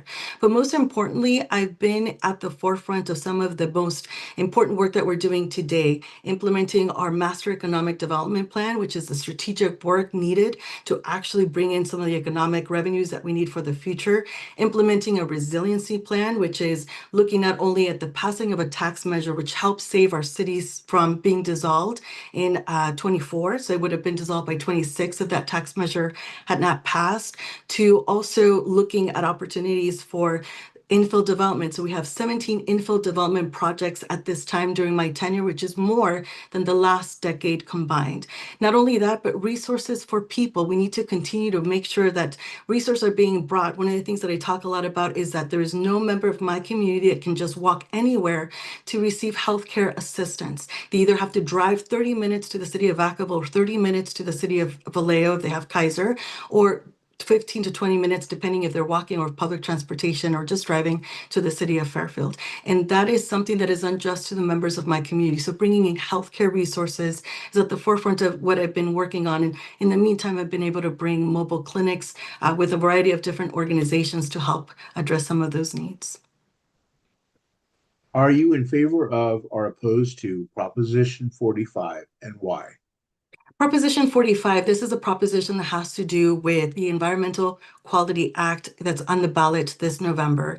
And it's to facilitate streamlining some of those abilities to construct some of those projects. I at this time do not have a stance on it, specifically because there is two hats on this one. Either you have the projects for like water mitigation, we have water projects that could benefit from it, but then we have housing projects that need additional studies to be done in regards to before we just streamline CEQA for those types of projects. So I really believe the voters have to have the say on this one. The voters in November will get to decide whether this is something we can move forward with or not. I serve on the North Bay League of California Cities State Board. This was heavily debated, and the stance at this time was to wait for the voters to tell us as city leaders and policymakers how they want us to guide CEQA moving forward for this item. Are you in favor of the expansion plan by California Forever? Well, I'm in favor of Suisun City looking at the Suisun expansion plan, specific plan, which is doing the environmental studies to first attain the information that we need to see if it's feasible to move forward or not.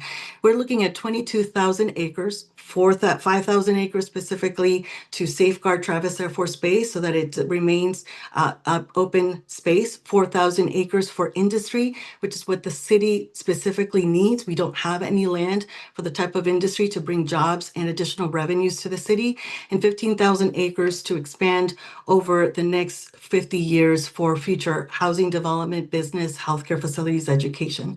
But that will take time, and it will take the next half a century or century or so to be able to really look at the full development of that. Today's responsibility is to bring to the community the studies, the data, so we can really contemplate, does this make sense? Is it feasible? What mitigation efforts that I've heard from members of my community around water, transportation, or jobs and housing? So much more to come. My work is to be a caretaker of that process. All right, thank you very much. And you hit the time exactly. So again, we appreciate you joining us. We will be voting today once we've heard all of our candidates. And after we've had the chance to verify and tabulate the votes, we will be announcing our results. So you should expect to see an email from us later this afternoon or evening with those results. Okay, well, thank you so much for the time and thank you for creating these forums for us to be able to share a little bit more about ourselves and be able to answer questions directly from members of the community. Thank you. Thank you again. Bye. Okay, as we get ready to admit our next person, we will be dropping the link into the ballot into chat in a little bit. Do want to remind everyone that voting will close at 4 o'clock. So please make your decisions and cast your vote over the course of the day, and try to get it done and not be scrambling at 3:59 to get in. So again, we'll be dropping that in momentarily. And don't forget, the ballot will include the races we held over from last week. So don't forget to vote for either Jeanette or no preference if you prefer to raise Tony Yang, or no preference, and then Lillian Cuevas will be added to the list for Dixon School Board. All right, if we are ready to go ahead and bring in our next candidate, the spotlight. Right before I do that, I'm going to let everyone know I'm going to drop the link in the chat to last week's interviews in case you want to refresh your memory of Jeanette, Tony, and Julian. I included in the video description and in the comments the timestamp, so you can just click on their name and it'll take you directly to their. All right, thank you.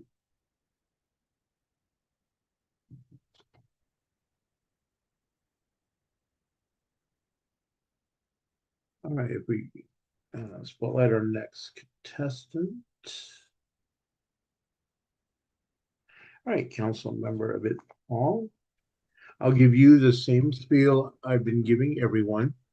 You'll have 2 minutes for an opening statement, followed by up to 8 minutes for questions from members. I will begin the timer when you begin speaking, so whenever you're ready. Can you guys hear me? Just doing a voice test? Yeah. Okay, fantastic. I love it when the tables are turned. Thank you. Okay.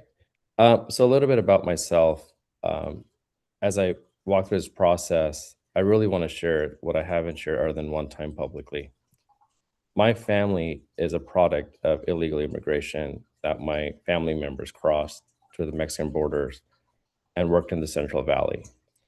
It's a core that I hold with me every day when my dad and uncle will tell the stories that as they were working Central Valley, their supervisors, anytime they saw a low-hanging helicopter or a plane, would say things like La Migra, so they said we'd all run under a tree to hide. And that's what motivated us to always work hard. For my brother to say, make something out of yourself. And today he's a lieutenant colonel. I'm doing okay in business. And then my brothers and cousins are doing well as well. Now going to my talking points. I was lucky enough, as my father went through the immigration process, I immigrated as a child in 1993 to the United States from India. Since then, my life has been intertwined with Suisun City. My wife and I are raising our family here. I served here as a police cadet. I also served on the Planning Commission. I worked with our community to establish the Suisun Community Foundation, helping save our downtown July 4th celebrations. Since 2023, I have served as a city council member. On the city council, I've stood for residents and our quality of life, and my background as a business, small business owner means I understand how to manage a budget and live within our means.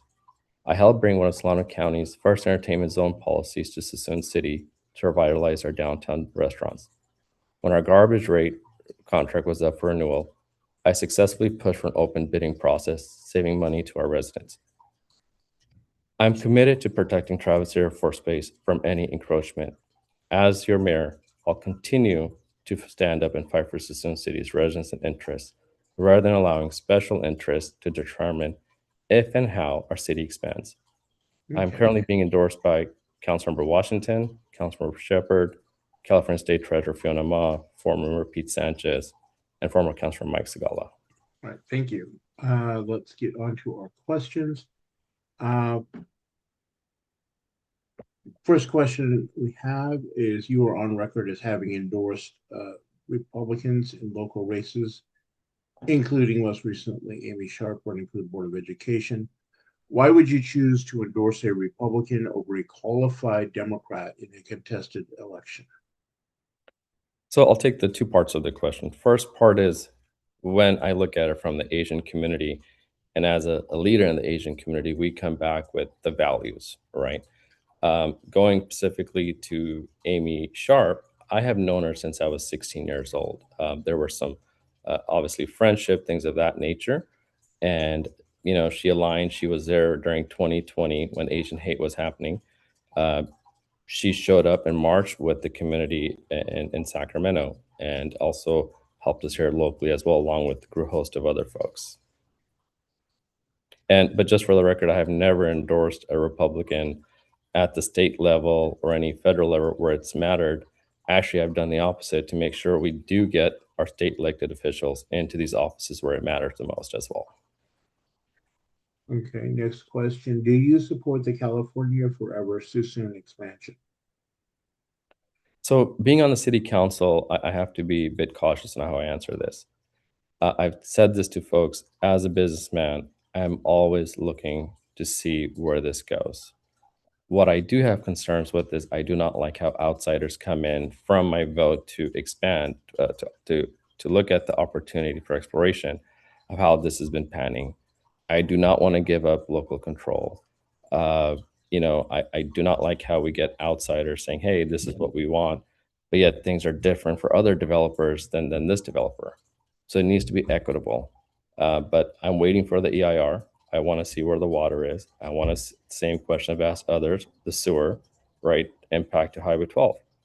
To me, if this doesn't work, that's okay. I just got to figure out, you know, how do we make sure Suisun continues to survive? And I do not like to put my eggs in one basket. So I hope that kind of helps to address that. What permanent housing plans do you have to support low-income elderly in Suisun City? So for our elders, Rochelle Sherlock, I heard her speak when I used to go to these meetings, and she said, you know, the seniors are present and youth are future, and those are some of the things I look at as I'm making policy. Our council, when we originally came on, we looked at, you know, senior center that was going to be sold. And we wanted to have something for the seniors. And I want to commend Councilmember Dawson, who on our council does a lot for the seniors. And she was able to speak to me and said, Amit, we really need to keep this property for our seniors. I said, absolutely. So at this point, the council did decide, after we exhausted all avenues, to see if we could save it or not. It is going to be for senior housing. That is what we have currently. I think as we continue to work through this, we'll look for more. Okay, next question. What plans do you have for mitigating the effects of climate change for your constituents? So one of the key things of climate change, from what I've understood, is transportation, right? A lot of people going driving. I think Suisun City lags in infrastructure for charging. For charges. So what we need to do as a city is work through the process. And I've actually reached out to some companies to see if we could have additional chargers where if people live in apartments or cannot afford charging, they'd have a location to go to. Unfortunately, due to what's happened with the federal government, all that funding sort of went away and that kind of fell through. I think the work that Princess Washington is doing with the marsh, I support her on that. We as a council through the sewer board are really working with the Kellogg Resiliency Project. So those are the things that we're looking at. Do you believe in a moratorium on AI data centers until more regulations are put in place? So I watched the Board of Supervisors meeting and I was there. I like to get more data, but what I do support right now is what the county did. From my understanding, listening at the time, was that moratoriums may not be possible, but if there's a way we can tax them, we should. But I think if the simple question is yes, I would be open to that. What is your opinion of the shipbuilding facility on the Delta in Collinsville? Well, like I said, that's more of a county project.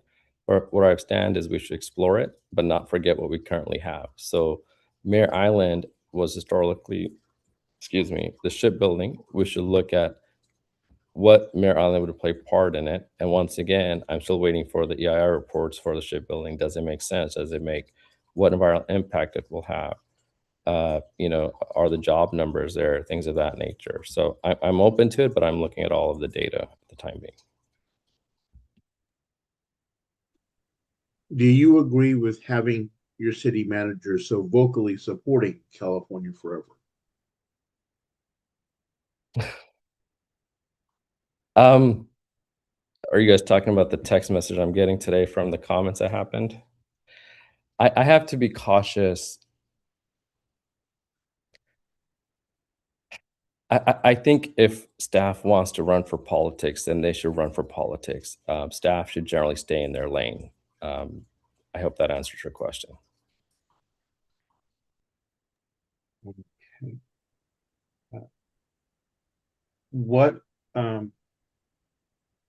alternatives are you exploring other than expansion to stabilize the city's revenues and ensure a sustainable future? Absolutely. So I have this very simple formula in life. First, you get the cow out of the ditch. Second, you figure out how the cow got in the ditch. And third, you never let it get back in the ditch. My focus right now is helping the current businesses that are open to make sure they stay open. Second, the empty locations, commercial locations that we have, in my business circle, try to get people to say, hey, look, we have this opportunity in the Raleigh Shopping Plaza. Are you interested? Can you come in? So getting the vacant commercial lots filled. We've been very fortunate enough that where Ross, the landlord of that property, had a prior relation with Ross, and they were able to bring Ross just as soon. There's also the 34-acre parcel that the city council is working on, getting community's input. I think that may help. But other than that, we have a lot to do currently. That is, focus on the business community that we have, the vacant lots, the vacant commercial buildings, let's get them on lease. And then third, the larger project would be the 34-acre lot. How would you address the houseless issue in Tucson? Sorry, is it houseless meaning like lack of housing or people out on the street, if you could clarify? I would assume it is people that do not have housing. Absolutely. I get some flack for this, but I believe in compassion and giving people second chances. Working with the Edge Church, the city was able to bring this program of people who wanted to get into the program first, if they want housing, things of that nature, but also getting them resources. So we have a program now where once they qualify after, I believe, 6 months, we get them in permanent jobs and housing and things of that nature. And this is, once again, not just a Suisun City issue. This is a national issue, and we need everybody's hands on deck to kind of help with that. Thank you so much. 8 minutes goes by quite quickly. So I want to thank you for joining us and interviewing this morning. As I've been letting all of our candidates know, we will be voting today at the conclusion of our interviews. So once we've had the chance to tabulate the results and verify them, we will be sending out an email probably late this afternoon or early evening. So again, thank you for joining us. We appreciate it. Thank you so much. Thank you, everybody. Thank you for your time, for having me. Thank you. Bye-bye. Right.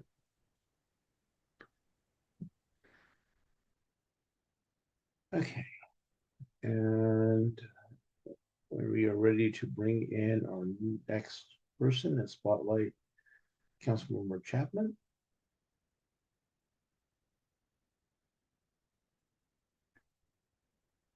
Yes.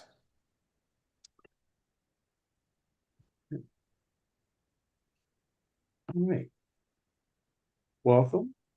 I will give to you the same speech I've been giving all of our candidates today. You will have 2 minutes for an opening statement, followed by up to 8 minutes for questions from members. And I will start the timer when you begin speaking, so whenever you are ready. Okay, thank you. First, thank you very much for allowing me the opportunity to be interviewed today by the Dem Club. I am Sarah Chapman, a longtime resident of Vacaville. Long time is 47 years a resident. I've been civically engaged my entire time here. I am, my experience includes working with youth in care, being on the school board here in Vacaville for 18 years, on the college board for 10 years. I was the ombudsman for child welfare services for 10 years. I was on the Solano Coalition for Better Health executive board. I have dealt with the homeless. I've had some of my foster youth to return home due to inability to provide for themselves. I believe in the democratic process. I am looking forward to the opportunity of being endorsed by the Dem Club so that I continue the work that fulfills my heart. This is my passion. It is my purpose. And I just look forward to having your support. Thank you. All right. Thank you so much. Let me reset our timer.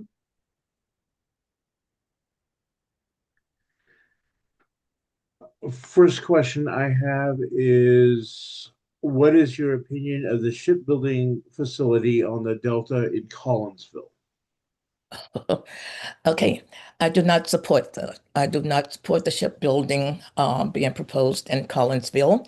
When the city council here in Vacaville were asked about, I can't remember the exact question. However, I expressed my support for shipbuilding in Solano County. When others were speaking, then I asked to be identified again because I wanted to be specific that I support it as long as it is at Mare Island Naval Shipyard. Okay.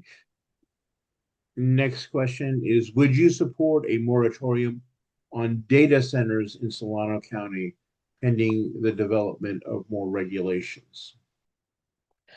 I support putting a moratorium on them. I am basing this on the information that I know personally thus far.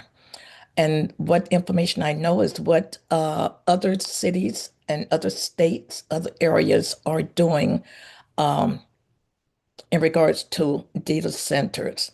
The comments about the impact it has on the local resources. At this time, I'm not in support of data centers. So I would be in support of a moratorium being placed on it. What plans do you have for mitigating the effects of climate change for your constituents? Please repeat that. Said, what plans do you have for mitigating the effects of climate change for your constituents? Oh my gosh, yes. Climate change, it's real. With it comes the warming. We have experienced that here locally. Even with our homeless, our unsheltered, for them to be out in the heat at the temperature that it exists, that we're experiencing today, is inhumane. In our impoverished communities or marginalized communities, they don't have the amenities to protect and take care of themselves during these changes. It impacts the environment in which individuals reside. So there we would have to do more on the council level, at the city level, to make sure that the health and well-being of all residents is being prioritized. What proposals do you have to address permanent housing for the unhoused? What proposal do I have for mitigating The issue of the unhoused. The issue of unhoused. Okay, we have a very strong community that this is at the forefront of their purpose, their mission. And I have been in their I support the work that they're doing, and I have been vocal on the council thus far into when we're speaking of affordable housing. The definition of affordable depends on who you're asking. If you have the means, affordable could be $1 million, but we're looking at the marginalized individuals, those whose earnings are on the lower scale. So we have to consider that. And I know that through our housing department, with the assistance they provide to them, some communities look at that as affordable housing, but it is not. We are in dire need of having our developers. We're going to have to communicate with the developers, and they're part of the puzzle. They're part of the puzzle in us wanting more affordable housing for the lower income individuals. Inclusionary housing is something that here in Vacaville we've been talking about, but we have some members of the council that absolutely don't want those who are those we don't want them in the midst of the developments uh, where most of the income levels on the upper medium high to high. So if you don't have the council, we have to push for grants. Even though we've had a grant and a person to come in and we had an opportunity, it didn't go through. We could have moved forward with that and made changes in what we would offer. We've got to start somewhere. We've got to start somewhere. And in some of the decisions we make, it's about risk. It's about risk. But the community has spoken. We know as leaders what is needed, and we need to do better. Okay, what can you tell us about your opponent in the mayor's race and how the two of you differ? Okay. We differ philosophically when it comes to people. People. People are people. We should love everybody, not differentiate between them. I support everyone. Literally support everyone. And I recognize them as being a person, the same as myself or anyone else. My opponent, I wouldn't say the same about him. I have empathy. I don't know if he can define the word. Yes, I'm open with my compassion, but that's part of being a leader. I'm not about me. He's about himself and his I don't know posse. I don't know what to call the people that he aligns with, aligned with. I know what to call them, but I'm not going to call them that. Anyway, yes. So the rights, I tell you what, democracy. Democracy defines the difference between the two of us, of the people, for the people, by the people. And that doesn't hold true for my opponent. There is, in my opinion, there's a very narrow focus of that individual, and it centers around his livelihood. For me, there is no narrow focus. Whatever the need is, it needs to be addressed. What I may need may not be what another individual needs, but whatever their need is, and it falls within our realm, it is our responsibility to see what we can do to aid in that. So when I speak of the quality of life for everyone, there is no change. I will never say, oh, you don't qualify, you shouldn't be here because no, your quality of life is fine. Or no, no. So anyway, I'm about the people, and I'm here to serve the people, all the people. All right. Well, thank you so much. 8 minutes goes by very quickly with these interviews. We appreciate you taking the time to join us on this Saturday morning. As I've been letting everyone know, we will be voting at the end of today's meeting. So as soon as we have our results tabulated and verified, we will be sending out an announcement. So you can look for an email from us probably late this afternoon or early evening announcing the results. Once again, thank you for joining us and have a good rest of your day. And thank you for having me. All right. Okay, I am looking, I think we're still having our issues with getting Miss Fink connected. So hopefully we will be able to bring her in after lunch and we'll continue working on that.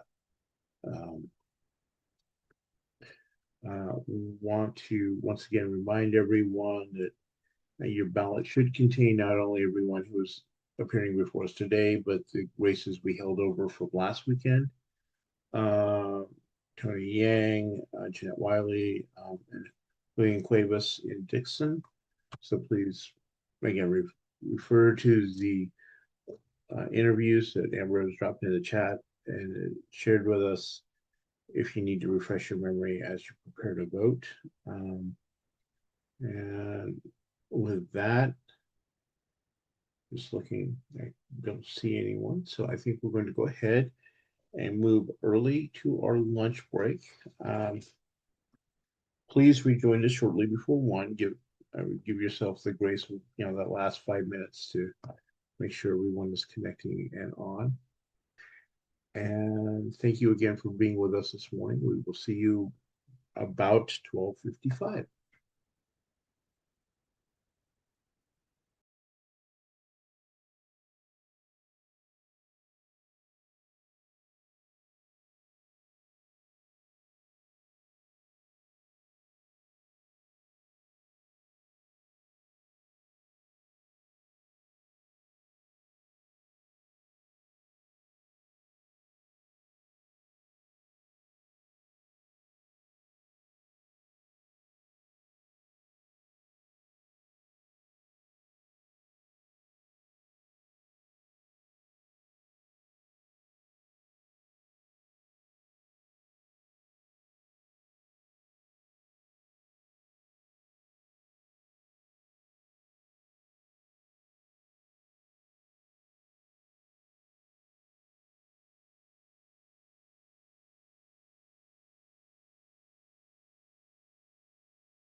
All right, everyone, welcome back. I'm hoping you all had a good lunch. You could either, again, turn on your cameras or give us a thumbs up to let us know you're back.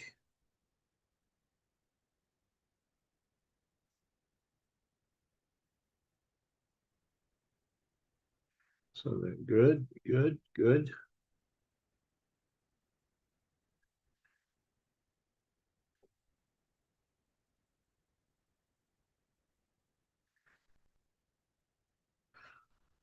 Again, just to remind everyone that to have your vote counted, you must be present at some point during today's session. If both the alternate and member attends and vote, we will count the members' vote, not the alternates. So decide among yourselves who's voting. And we'll be dropping the access code in chat again a few times throughout the afternoon. Voting will close at 4 o'clock, as we should be done around 3 o'clock. So voting will be ending at 4 p.m. today. So take that into account as you're planning your afternoon. And then I will say, Amber, whenever you are ready to bring in our next candidate and spotlight them.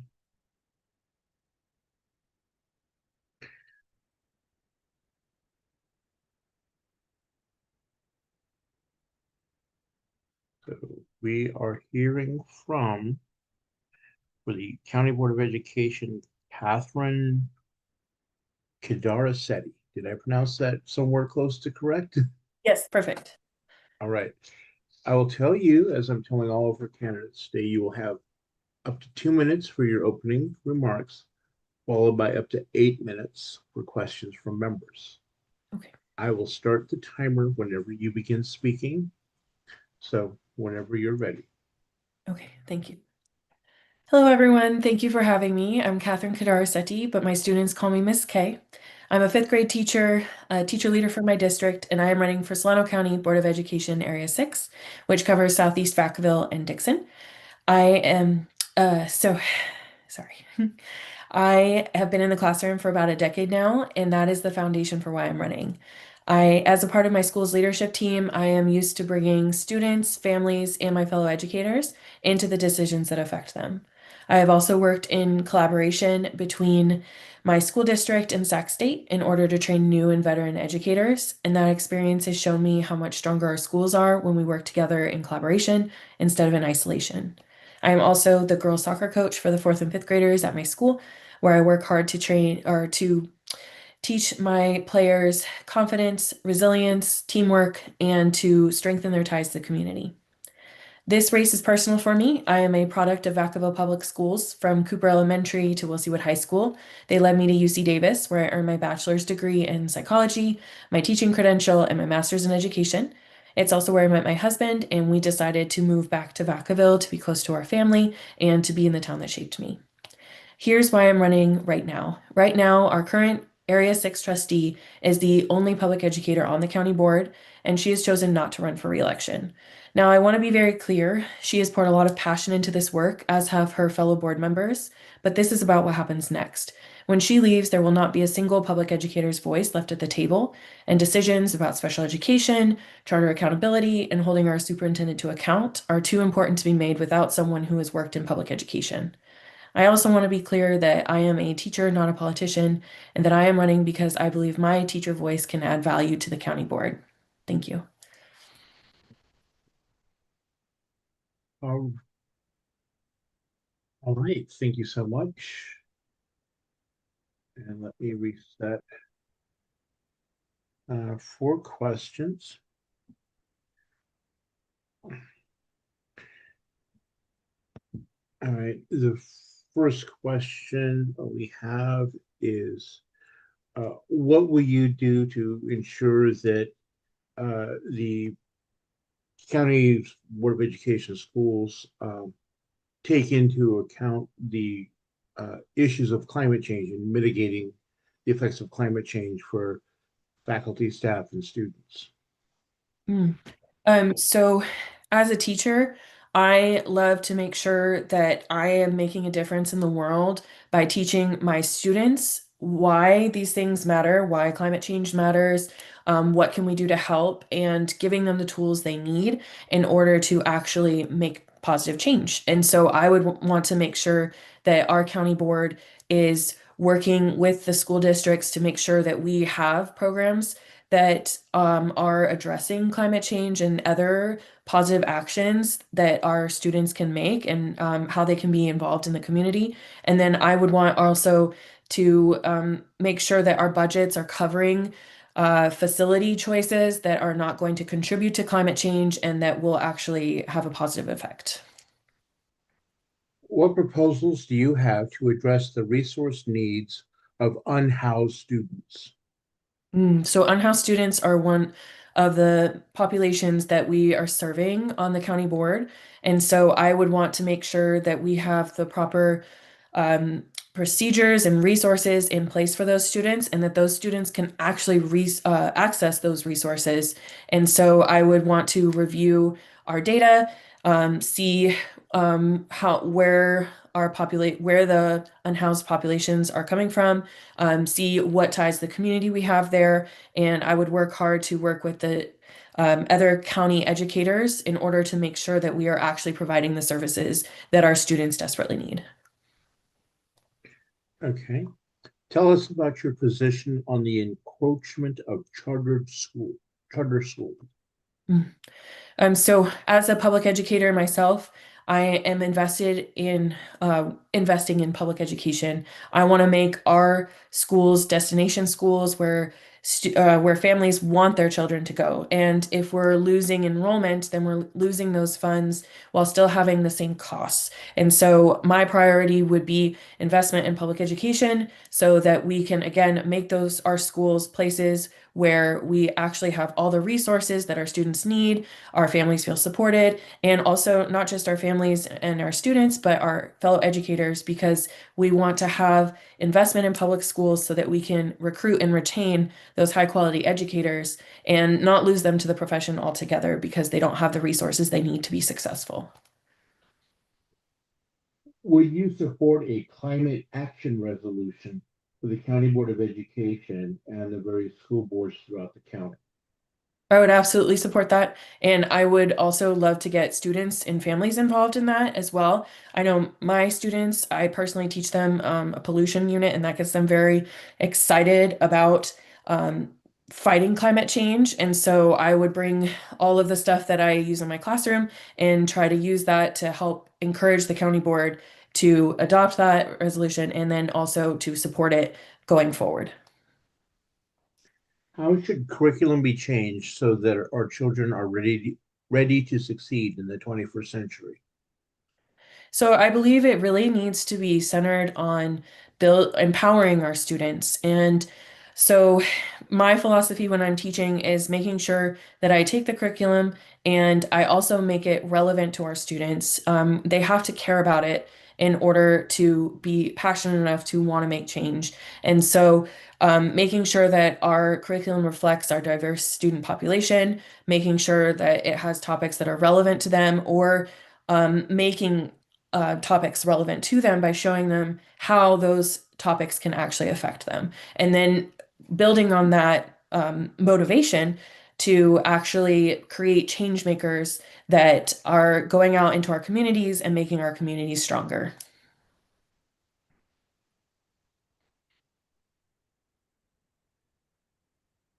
Okay. Next question.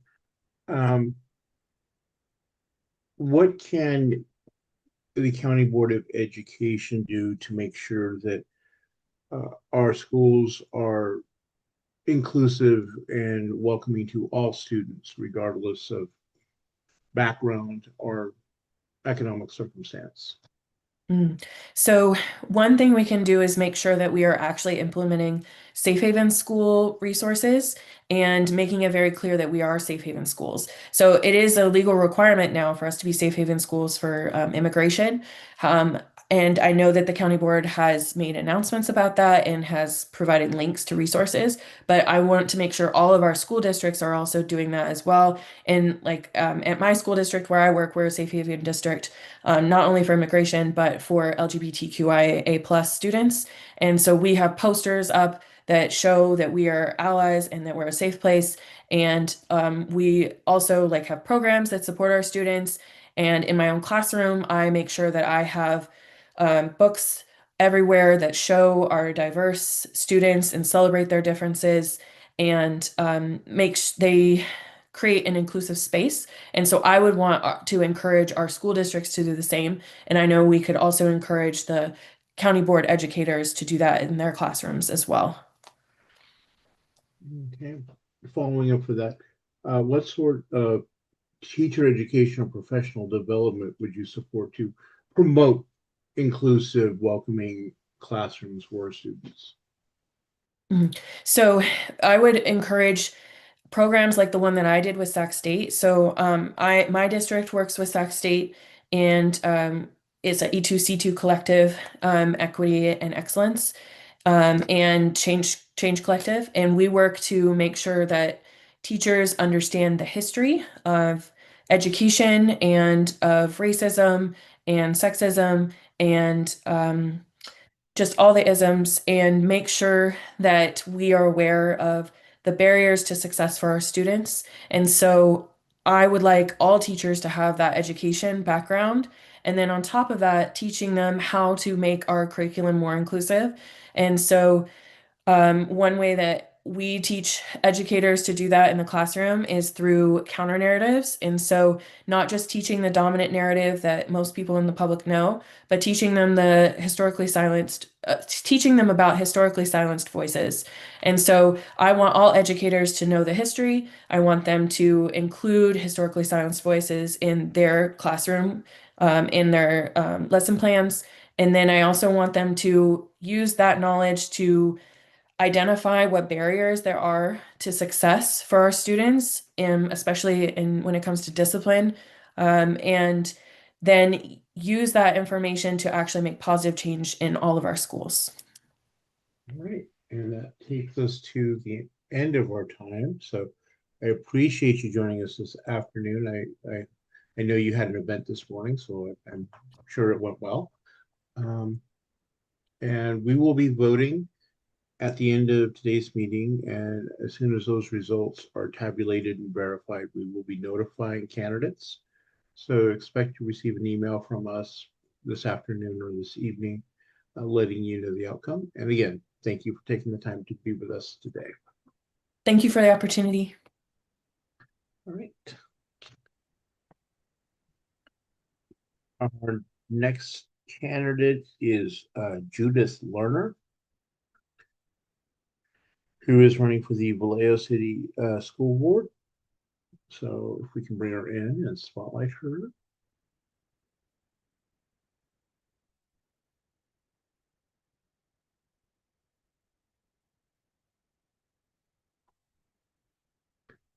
Hi there. All right. Welcome. I will tell you, as I'm telling all of our candidates today, you will have up to 2 minutes for an opening statement, followed by up to 8 minutes for questions from our members. And I will start the timer when you begin speaking. So whenever you're ready, feel free to jump in. All right, great. Thank you very much for having me. My name is Judith Lerner, and I'm a retired special education teacher with 25 years experience in Vallejo schools. I think I have a unique perspective on the problems we face and on some opportunities we have to create great public schools in Vallejo. I'm running on a 3-point platform: equity, engagement, and excellence. Equity, because I believe that every student in Vallejo deserves access to the very best education. Quality education should not be a lucky accident.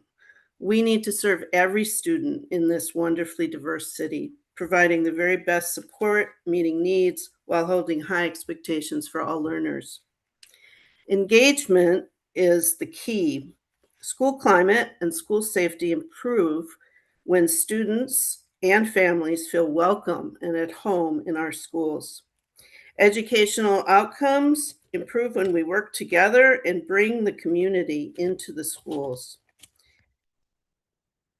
VCUSD has already made some progress on this through community school partnership program designed to provide wraparound services for struggling families. I know the benefits of these services firsthand through my students. As a school board member, I'll work to expand and continue this effort. My third and most important point is academic excellence. I know firsthand how to use assessment data to drive improvements in academic outcomes. I also know that testing doesn't tell the whole story. We need to focus on literacy and math instruction to bring up scores for all students, maintaining high expectations and supporting all students so they succeed. Teachers know so much about what their students need. As a school board member, my focus will be to clear away obstacles so they can do great work. I became a teacher to make a difference for my students. I'd like to continue that work as a school board trustee. Remember, learner for learners, excellent schools for Vallejo kids. Thank you. We are now jumping to our questions. So the first question we have is, what is your position on charter schools? Okay. Well, I have been a pretty active member of my union, and I am a special education teacher. So although I support all families' right to make decision about what's best for their students, charter schools are not good for public schools. Every year in my class, my special education class, I'd get a kid or two back in October or November who tried out a charter school. You know, they went through a lottery, they were accepted, but the school was not providing the services that they deserved. And so they'd come back to me. You know, I'm basically pretty much against charter schools. We do have a dependent charter school in our district, which is a different story. Those the teachers who work at that school are members of our union, and they are the special ed students in that school are monitored by our district to make sure that services are met. So that's a different story. But independent charters are very bad for public education. Next question, would you support a climate action resolution if the school board is asked to put one forward? A climate, you mean like climate change, environmental? Yes. Sure. Well, I mean, one of the things that we have in every classroom at school is a lovely recycling box. And I know for many years that stuff just goes in the same dumpster as everything else. There's a lot of things that we could do in the district to improve the environment, to make some changes. It would not take a whole lot but you'd have to work with the custodial staff and their union to make sure that they had the equipment they needed and the time they needed to keep things in a separate stream. For sure, absolutely. We're all riding on this planet, and we're definitely facing some climate change. Global warming is a thing. So yeah, I would support that. Absolutely. How should curriculum be changed so that our children are ready to succeed in the 21st century? Well, I think we have some good curriculum in the district. Sometimes we have trouble using that curriculum to support all students. I think, how should it be changed? I think making sure that teachers are involved in choosing curriculum and also given really, really excellent training in how to apply it and how to use the curriculum to support all learners. I think, I think that for me, I mean, my big focus forever has been literacy. I'm a really good reading teacher, like basic literacy. I think it's really important to identify students who struggle We know a lot, we have a lot of research on what is needed to support students. I think it's really important to both to kind of do two things, to make sure that the students have access to, rigorous grade level academic material, and also, if needed, remediate some difficulties. And I think doing those two things in a way that supports all learners. Some students need that, and you can't skip that step, or you'll never catch up. So I think just making sure that we have curriculum that is strong for both of those things, maybe two separate curriculums and some scheduling issues, pulling kids aside for extra support. I don't know, something like that. Okay. Vallejo has a large homeless population. How am I going to support CSCA union members? Was that a question for me? I, as a special ed teacher, I had paraeducators in my classroom all the way through. And I got to tell you, the school district needs to do better. The hours are really short. The pay is not adequate. No. Mm-mm. Returning to the questions in order, Vallejo has a large homeless population. What specific proposal do you have to address the needs of unhoused students? Well, we have, a state thing, the McKinney-Vento thing. We have to identify those students. There are programs in place that we, are required to follow. I was very involved in the food pantry at my school. I definitely had students who were unhoused.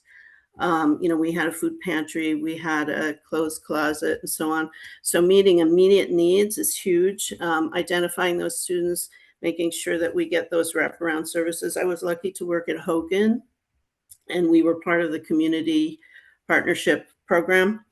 And so we brought in outside agencies. I think that should be across the district, for all the schools.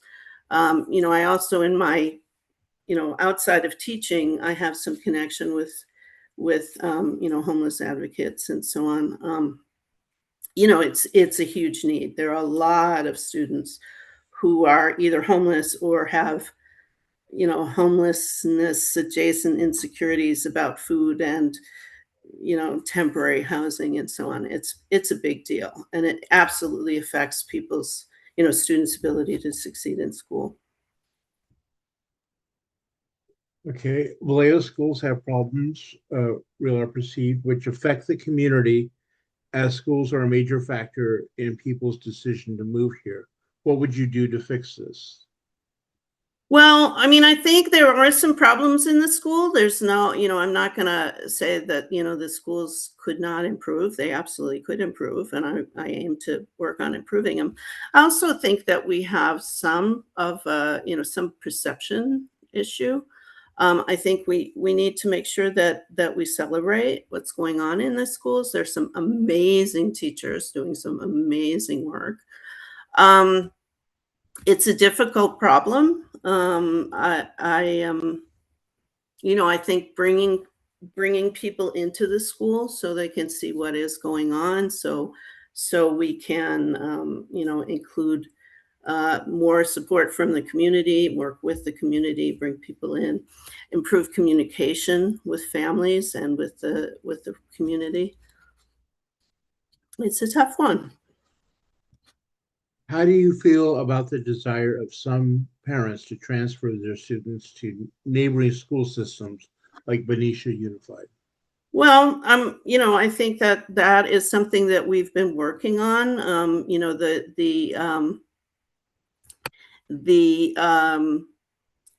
The superintendent has been, kind of pushing to say, VSCUSD first.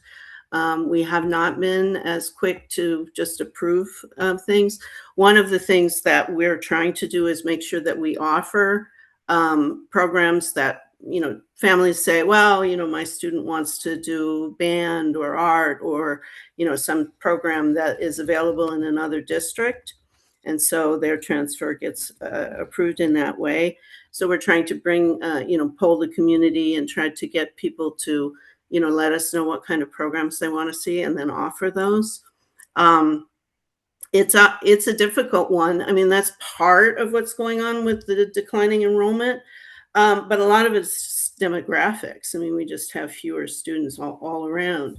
So it used to be hard to get into neighboring districts because they were full, right? And now that they're also facing declining enrollment, it's a bigger issue. So definitely, trying to keep kids in here by offering excellent education and excellent services and enrichment. All right. Well, thank you. Our 8 minutes went by very quickly. Yes. I do see that there are some other questions in chat. If you have the opportunity, yes, I definitely saw those. To try to drop those into chat, we would appreciate that. Hang on, let me see if I can find the chat.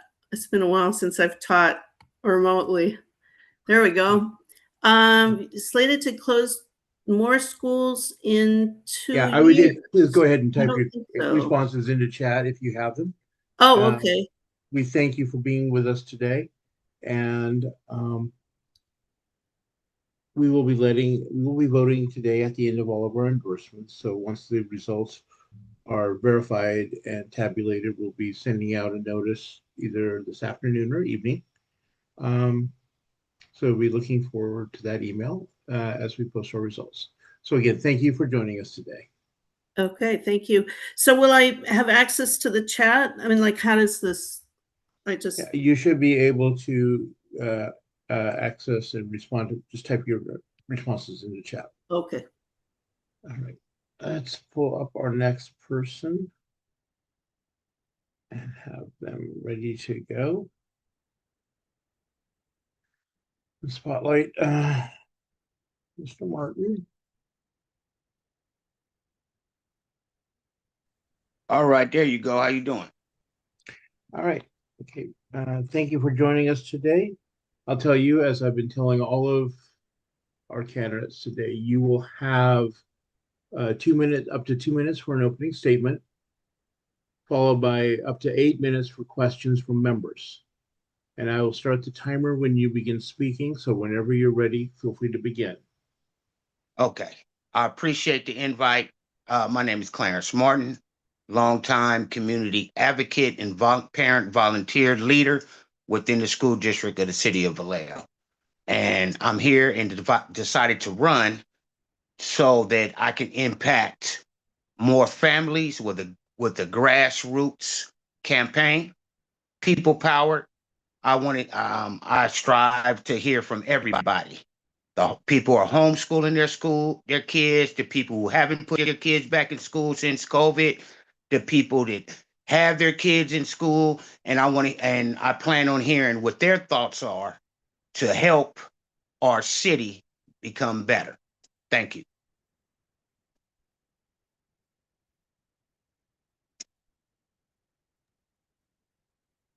Okay. Thank you so much. Let's reset our timer and start asking our questions. First question is, what plans do you have for mitigating the effects of climate change for your schools and students? Say that one time, sir. What plans do you have for mitigating the effects of climate change for your schools and students? Oh, that's a tough question. Well, I would leave that up to the people in the community, mainly the parents. So let's say they were data centers. I would be against those anywhere close around, anywhere in the community. Anything that has to do with polluting our environment, I would not be agreed with. Anything that has to do with making our community greener, I'm 100% for. That's my answer for that. Okay, so would you support a climate action resolution if the school Yes, I board is would. asked to approve? Okay, thank you. Vallejo City Unified School District is slated to close more schools in the next 2 years. What do you think can be done with the properties? Repurpose them, recreate a school. because the pandemic kind of flipped education. It created a new education online. You could be on the moon and still be in school. You'll be lonely, but you would still be able to be in school. So I would like to try to create another school and not think about closing schools. Try to get those kids, like I say, who are homeschooled, who haven't been in school since the pandemic, and get them back in to a school setting so that they can be around peers like themselves and get that, that actual schooling effect you get from being in a school, on a school campus. I would like to try to create a school of arts and music, because our demographics are changing. So, you have people moving in who are not actually into what everybody else is in. And they have kids. They have a bunch of kids. So I would like to try to find a way to get them into the school district. Okay. What is your stance on MTSS, and how well do you believe that is being implemented in Vallejo City schools? I'm not too sure what MTSS stands for. Okay. I will let our questioner define the acronym in chat, and we'll ask the next question while they do. What is your stance regarding charter schools? Oh, currently there's too many of them. But there is a place in the community for charter schools because all kids learn different. I don't think charter schools should be a place where they're allowed to pick and choose who they keep and who they let go.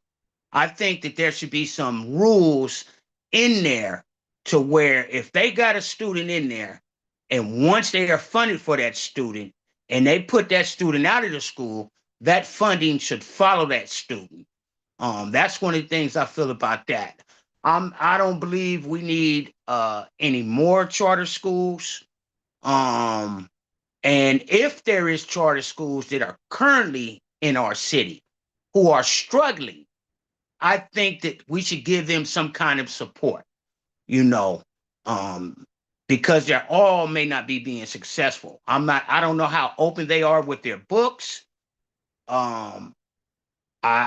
I'm elected, that's definitely a question I'm going to try to find out how open those charter schools are to their books and how they're running their programs. We also can possibly learn some things from them, so that's where I'm at with the charter schools. Okay. Vallejo has a large homeless population. What proposals do you have to address the needs of unhoused students? If I'm elected, I want every kid that is unhoused and their families to move top to whatever list of support there is, move right to the top, support the families, support the kids, and help them be a better part of society, and get them out of that mindset of being homeless and instill that hope back into them. How are you going to support full service community schools? I've been supporting full service community schools for over 10 years, sometimes with my own money, a lot of times with my own money. I'm definitely into hearing ideals, creative ideals. I'm willing to come up with some myself. And part of tackling the homelessness in the community is having full service community supportive schools. How are you going to support CSEA union members? I'm going to be in support of them. I'm going to try to figure out with the other board members to come up with a plan that is going to ensure that they don't have to worry about their jobs. They don't have to worry about whether or not I'm going to get a pink slip and start having to battle for jobs with their colleagues that they are current, not new people, but people they've been working with for 10, 15 years. You know, that's not nice. I was very upset behind that, but I'm fully going to be in support of them.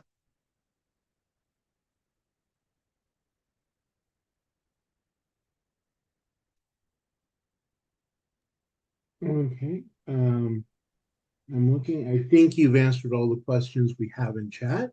So thank you very much for joining us today. We appreciate you taking the time out of your afternoon to tell us more about your campaign. We will be voting today at the end of our interviews. So once we have verified and tabulated our results, we'll be letting candidates know. So you should expect to see an email sometime this afternoon or evening from us.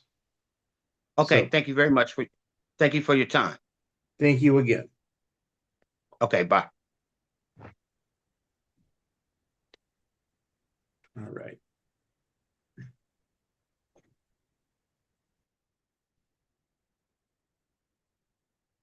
All right. If we have addressed all of the questions that were asked for Ms. Lerner, we can move her on as well. And we have our next candidate is Daniel Smith, who is running for the Benicia School Board.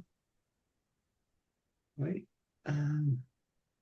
Thank you for joining us this afternoon. I will give you the same spiel I've been giving all of our candidates.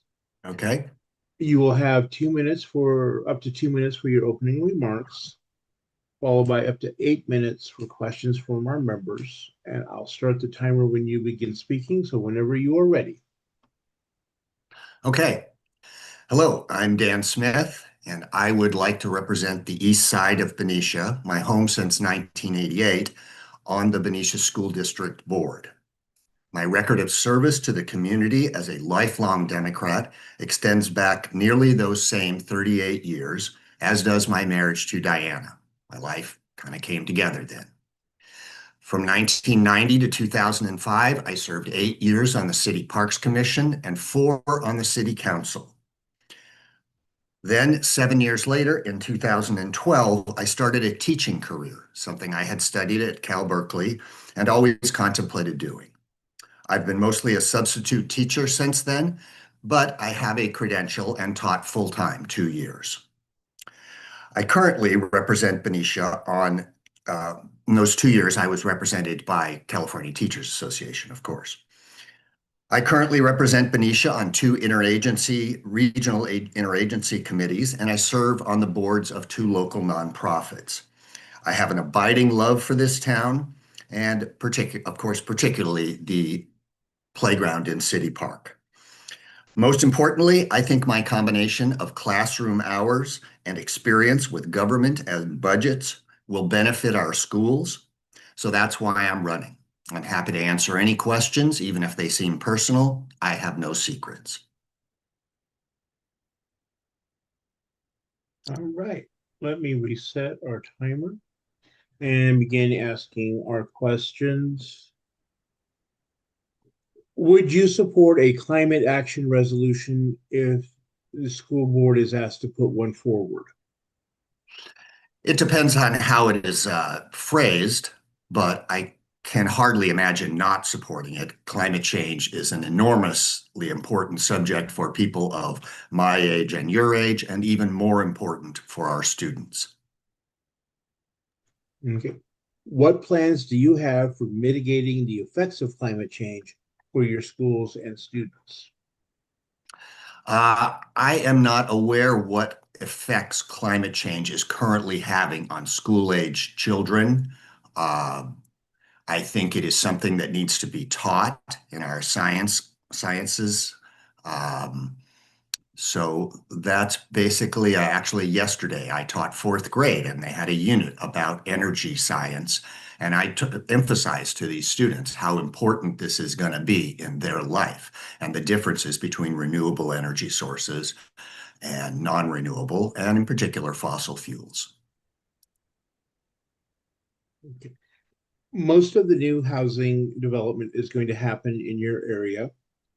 How do you see the school system working with the developers and city to manage the growth in student needs and buildings associated with this new population? It's going to be a very key subject in this next school district term.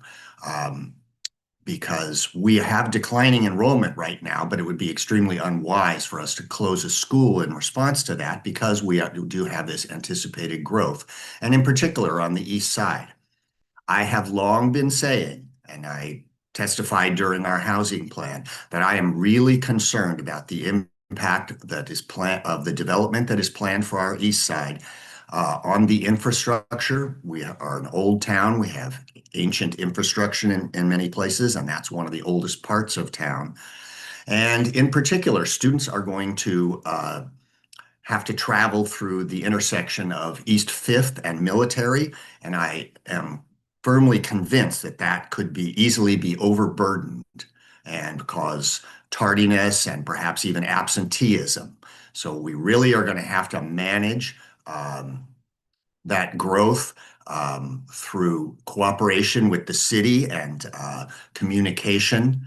And we are also going to have to redraw the enrollment lines because we will have more homes on East Side, and we closed the main East Side elementary school. We had two, Semple and Mills. Now Mills is our community center.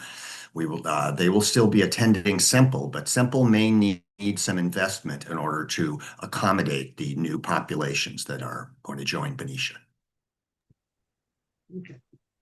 What specific proposals do you have to address the needs of unhoused students in Benicia? I do not have any specific proposals, but I know that as a parent and a grandparent, that daycare is a critical issue for parents and extremely expensive in this town. And so I find that I would find that before and after school care may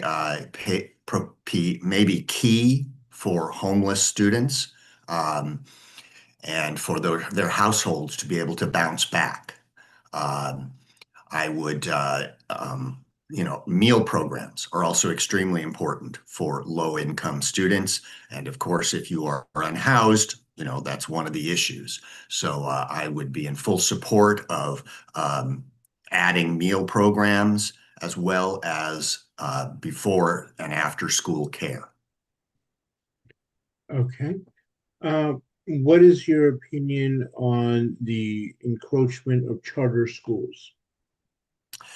I worked full-time at a charter school, and I knew that there were certain things that I didn't like about them philosophically, but then I got to experience it firsthand, and it was worse than I anticipated. There just is no accountability for the boards of directors of charter schools. They are appointed, they are not elected, and they basically sap revenue from our public schools. So I think it's a very concerning trend. It's kind of related to the trend of privatization in our government in general. And I think it's a threat, but fortunately, it's not a threat in Benicia at this time.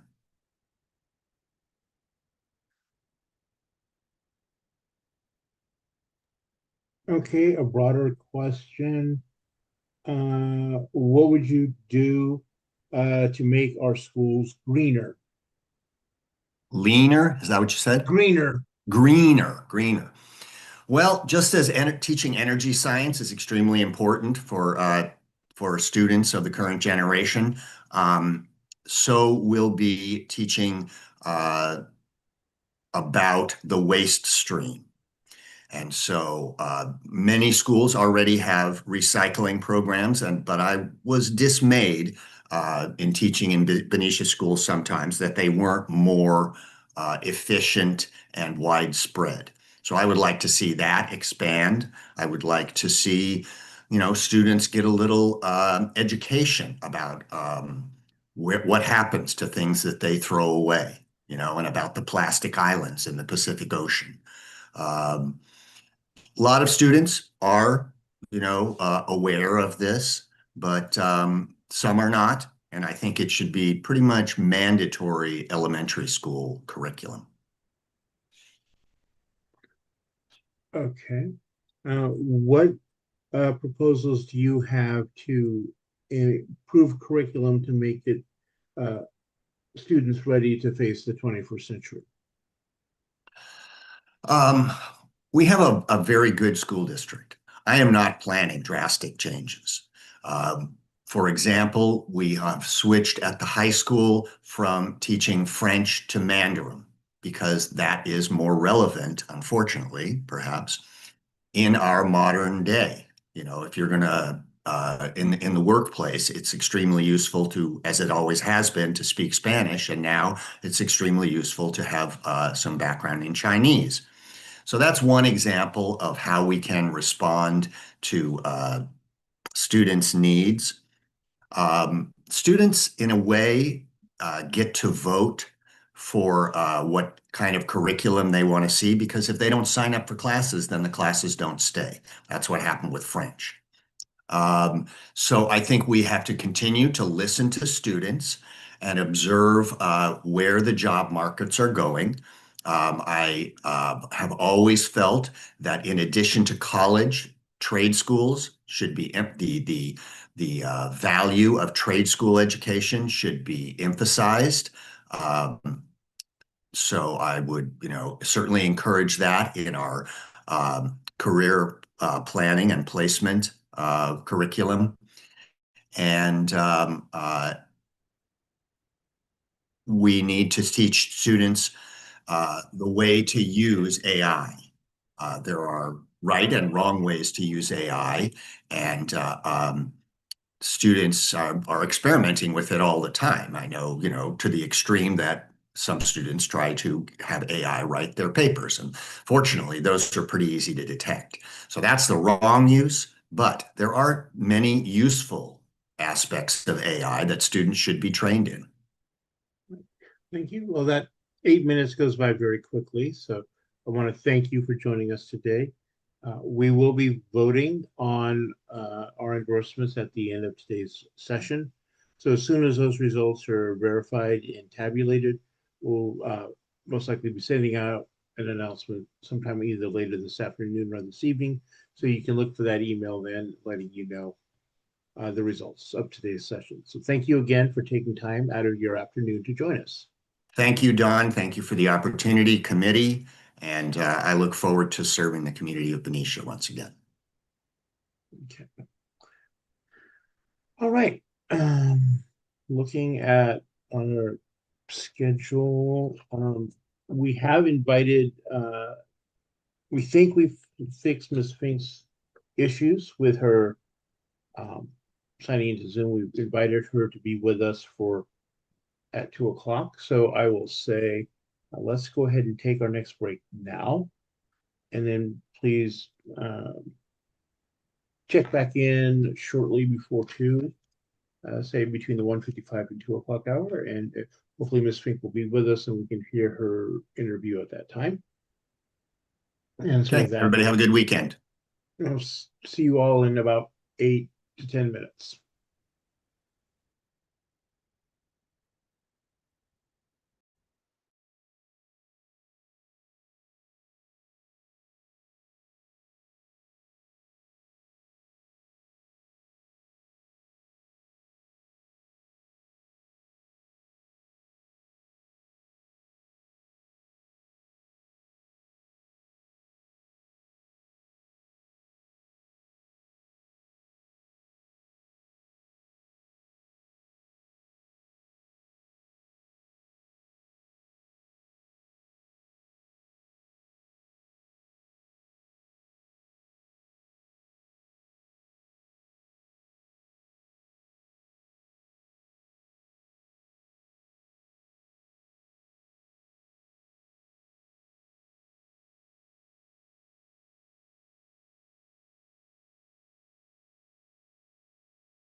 I am not seeing Miss Fink yet, but we certainly will give her every opportunity to sign in and join I'm us. on the phone with her right now, Don. We're getting her signed in. Okay. Ninth time's the charm, or whatever it is.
While we are waiting, I'll remind everyone that coming up next a week from Monday is the Labor Day breakfast, and it will be at the Benicia Ironworkers Hall, and we look forward to seeing you there. Please buy your ticket if you haven't already, and kick off the fall campaign in style with a lot of uh, labor endorsed candidates, and I suspect many of the names will be familiar to us. So again, I encourage you to join us at the Labor Day breakfast a week from Monday.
Hmm.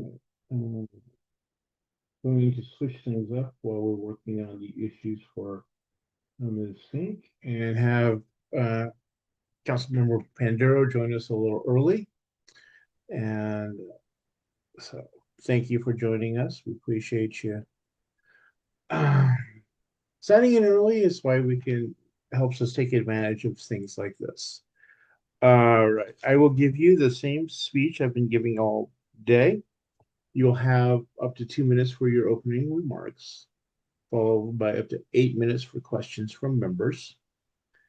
And I will start the timer when you begin speaking. So whenever you, well, actually, go ahead and give a voice check first, just to make sure. Check. All right. I will begin the timer whenever you begin speaking. Perfect. Hi, everyone. Thank you so much for this opportunity. My name is Doriss Panduro, and I'm running for my second full-time term representing District 5 for the Fairfield City Council. Over the last 4 years, I have continued to work hard with the majority of my council colleagues on our council goals and priorities, including housing, homelessness, economic development, quality of life, organizational excellence, and community engagement. In District 5 specifically, I advocated for and helped realize a grant revitalization program for businesses on North Texas Street. We allocated $400,000 to enhance the corridor. So businesses have been able to use this grant money to beautify their storefront for lighting and landscape. So it's been a really awesome program for them. I also adopted a section of North Texas Street from Acacia Street to Travis Boulevard via our city's Adopt a Street program. So you will find me out there once a month with community members picking up trash. It's only a few hours, but it does make a difference. And also we now have a trash porter that is also out there. So we have been able to make a significant impact on the beautification of North Texas Street. It has been amazing to see the Robbie Burr Burger Rec Center come to life at the old bowling alley site. The ribbon cutting is scheduled for this fall. So not only will this be a new community center here in the city of Fairfield, but it will also hold a First 5 center for 0 to 5 early education. And I am proud to say that I have been a part of that project from the very beginning when it first was it was just an idea. And so now to see it come to life has been really amazing and get to drive by it and see all the improvements. With regards to housing and homelessness, we have worked steadfast in creating more roofs for residents, especially our most vulnerable, with 50 units of permanent supportive housing approved earlier this year, and another project at the beginning of its timeline with an additional 67 units of affordable housing off of East Tabor. So I continue to work alongside my colleagues to ensure that our city continues to move forward. Thank you. All right. We're setting our timer. And the first question is, what is your opinion of the shipbuilding facility on the Delta in Collinsville?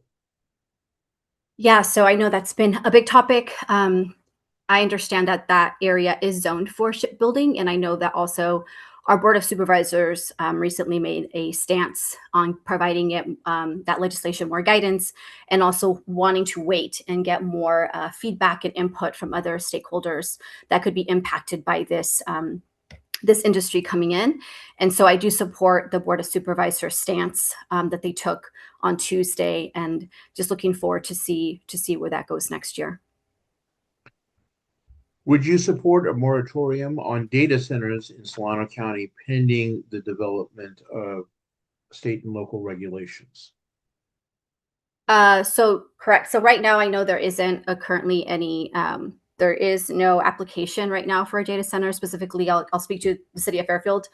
I would, I guess, want to read the moratorium. I would want to know more about it. I haven't seen language for it. And so with anything that comes before me, I do want to be able to read it, ask questions, and move forward. I know that it is contentious. It's a heated topic in every community right now. And I understand that there is a lot of concerns around environmental impact specifically. And those are concerns that I have as well. It's not something that I would just say yes to. It would have to go through processes that are in place for projects. And so I would first want to read the moratorium and what it means and what the impact it would be on both ends of it. Okay. What plans do you have for mitigating the effects of climate change for your constituents? I'm sorry, can you repeat that? What plans do you have for mitigating the effects of climate change for your constituents? Thank you. Yes. So I've been meeting with, well, first off, I participated in a water education fellowship. So I went up and down the state and learned about the different water issues that are being impacted by climate change. And now I currently am the alternate, but the current standing member on the Solano County Water Agency, which has been a great place to sit and be at the table with regards to making water policy issues as climate change impacts our water access and resources. We all know that there is a lot of our access points of water are reducing, and so being at the table has been great. I know I just started being on there, but I think just working with other groups that deal with different climate policy issues, and then myself having the knowledge of water issues, but from firsthand with regards to visiting different communities throughout the state and being able to bring that knowledge so that to ensure that our city and that our county and region may remain at the forefront of these issues going forward. How are you addressing the unhoused population in Fairfield? So one of the ways that I've been involved is I'm currently the chair of the CAP Solano JPA, which is the regional board, meaning that every city has 2 representatives on there, including the county. And so we get to see the funding coming in from the federal level and disperse it out to different community projects. And so that's been a really great way of being able to work with other cities instead of silos and working together to apply for things. We just applied for an emergency encampment fund at the state level, so that Vallejo can get the slow area. I can't remember the full name of it right now, but we are backing the city of Vallejo so they can get money to clean up the slow area that has a large encampment area there. In the city of Fairfield, I'm sure many are familiar with the Vista Ridge project. And so for me, we currently have about 300 individuals on our housing queue. That's not acceptable. This project allows us to place 50 people inside under roofs and provide them with wraparound support services. I've also have another project in my district. It's EAH housing, and we just received the final grant money that will be coming in from the county to help us close those grant funds. And that will be housing for extremely low and very low families. So looking forward to that project breaking ground soon as well. What is your plan for greening Fairfield and making it more environmentally friendly? That's a great question. I know we just got new trees downtown, but I would love to see more trees on the North Texas corridor. And so slowly, as the focus turns more onto the North Texas area, because I've been advocating for that section, being that it is in my district, and it is a part of Fairfield that may oftentimes not be at the forefront of folks. I would love to see more trees, whether on the North Texas corridor or in neighborhoods where there isn't as many green trees because they are older neighborhoods. But I would be all for looking for grant money or working with other agencies, local agencies or nonprofits to bring in more greenery, because I know it's a very important, not only beautification wise, but also for the environment. How are you addressing the increased need for mass transportation in Solano County? Increased need for mass transportation. I know when we get updates on our on transportation with regards to buses and that kind of issue areas, it is it doesn't look good, right? It's expensive. People are taking Uber more. So I think it's just more encouraging folks to take mass transit, making it easier for them. And so I know for us, we're getting more EV buses. We've also talked about micro transit as a way to encourage folks to take more mass transit. So it's a more kind of like an Uber, but it's a bus. So you're dialing for a bus versus a car. So continuing just to promote transit, but then also finding ways to encourage people and make it more of an incentive to take public transportation.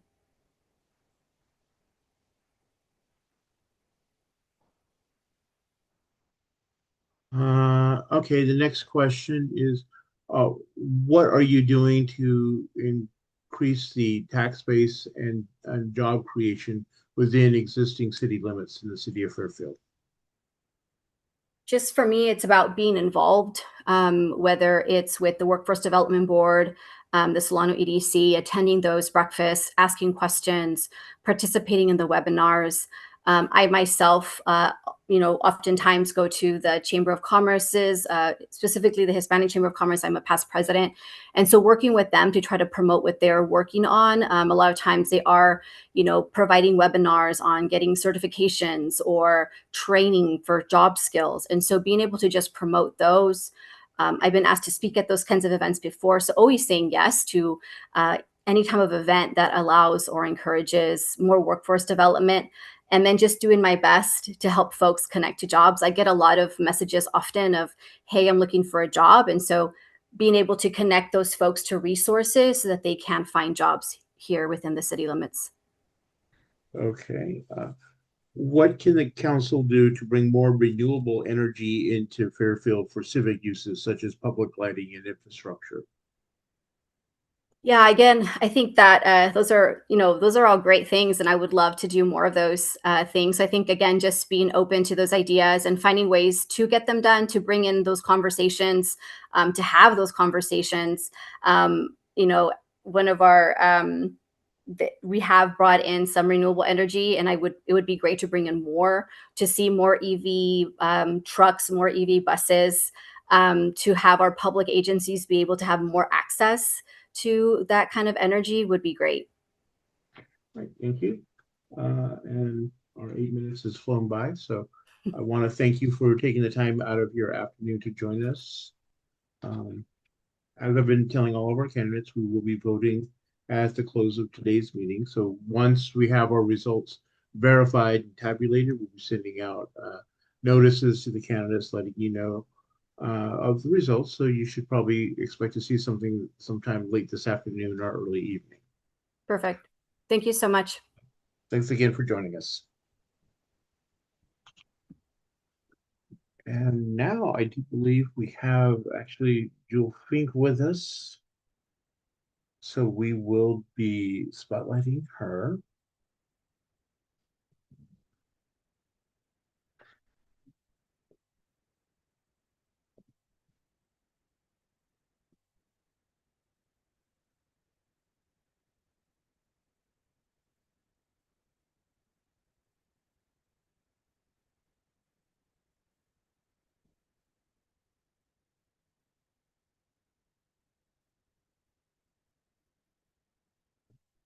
Hi. Hi, Dawn. All right. I'm glad we could get you set up to join us. Oh, you guys are just wonderful. Beyond and above, you've gone for me, and I really appreciate it. All right. Thank you. I will tell you, as I've been telling all of our candidates, you will have up to 2 minutes for an opening statement, followed by up to 8 minutes for questions from members. I will be starting the timer when you begin speaking, so whenever you are ready. Okay. Well, I decided to run for office because in the second year of my second term, our previous superintendent, after 16 years, retired. And the board, we had the privilege of interviewing, paper screening, and then interviewing 24 candidates for our superintendent, and we selected Brett Barley after a couple of days. And that first year was a beginning year, for him to try to figure out where he wanted to go. And so this last year has been our base year. And the reason I'm very excited and I'm running is because I want to see what comes next in the areas of education, classroom, social and emotional learning, the budgets, and I'm just very excited about what's to come in these next 4 years. So that's my opening statement. I like the direction we're going, and I'm excited about what the board will look like, and hoping that I will be on that board for a third term. All right. Let me reset our timer for our first question. Would you support a climate action resolution if the school board is asked to put one forward? Oh, yes, I would. We haven't had anything like that come before us in the past, but I know that many of our schools are old, and some are very, very old. And with the upcoming Measure U, which is part of our facilities master plan, there are challenges with the warming of our world to make our schools comfortable for students. And so I could see why some kind of a policy or a would be beneficial. Okay. Many of our communities have a large unhoused population. What steps is Dixon taking to support its unhoused student population? Yes, we're a rural community, and so it doesn't really lend itself well to camp. I mean, you'd think it would, but it's open farmland, and so encampments would be very visible. And but what we're doing and what we have done is apply for community school grants as part of our budget measures, a budget stabilization plan. And we have 2 schools that are community schools. And those schools, and it's high school and Anderson Elementary, and those schools have been able to hire extra personnel to outreach and provide resources to our unhoused community members. We're doing everything we can, for example, in those community schools, to have what we call vaults, which are kind of like thrift stores, but you don't have to pay. So there's clothing, blankets,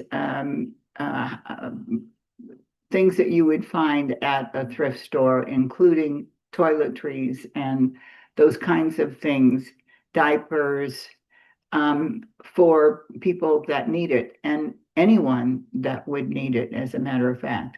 So that takes the partnerships with community organizations and the community members to make sure that those vaults are full, and that when people come in need, that they have something for them.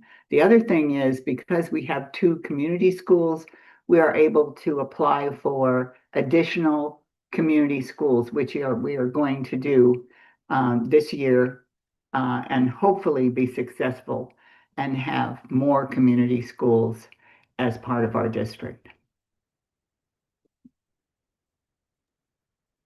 What would you do to make our schools greener? My sons are in the nursery business, so you're really asking the right people.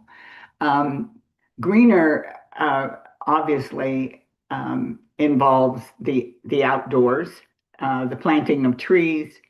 The more green there is, the better the air quality. And so unfortunately, there isn't always enough money for those kinds of projects when you have leaky roofs or you have broken pipes, let alone you have sprinkler heads that don't work, that have been crushed. So, as you know, what I would do is to try to ensure that our facilities master plan has some teeth in it, to make the schools more green. And, if that includes perhaps solar, wind, other kinds of more environmentally friendly sources of power, I would certainly support that. Okay. What steps is the board taking to ensure that the curriculum is helping prepare students for the 21st century? And there's a big effort in that. We've laid a good foundation, and the foundation includes a K-8 math curriculum, brand new math curriculum that started this last year. And our goal as a board is to see that implemented fully, with better staff development and a pathway for advanced math at the high schools. We have a walk to read program that ensures, and our reading test scores are going up, that every 6 weeks a child walks to a classroom that where all the students in that room are at the same grade level, reading level. And then they work for a half an hour, and then they go back to their regular classroom, so that they're getting individualized instruction, and small group instruction at the level that they require. And our reading scores are going up. They are higher than the California average now, and higher than the national average. The other, we have an English language arts program that's new this year, and teachers are learning it. Teachers are getting staff development, and working together to ensure that students have a good base of math and English, and that more of our students are at grade level and able to continue that progress as they advance through the grades. Our goal is for every student to be able to be prepared for college and or career, with career paths. We have a great program where students actually can try on goggles that teach them about what it's like to be a welder or an electrician, something like that. All right. Well, 8 minutes goes by very quickly. It does, especially I'm a talker. Thank you so much for joining us this afternoon. I want to thank you again. You've gone beyond and above, and I'm very happy. So thank you. We will be voting on our endorsements at the end of today's session. And once the results are verified and tabulated, we will be sending out a notice to let all of our candidates know. So you should get an email sometime late this afternoon or evening with the results. So thanks again for joining us. All right. Thank Amber again. Indeed. Bye-bye.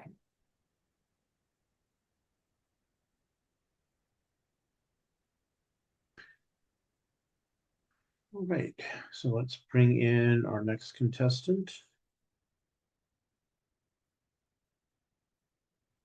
Seeking some rice aroni.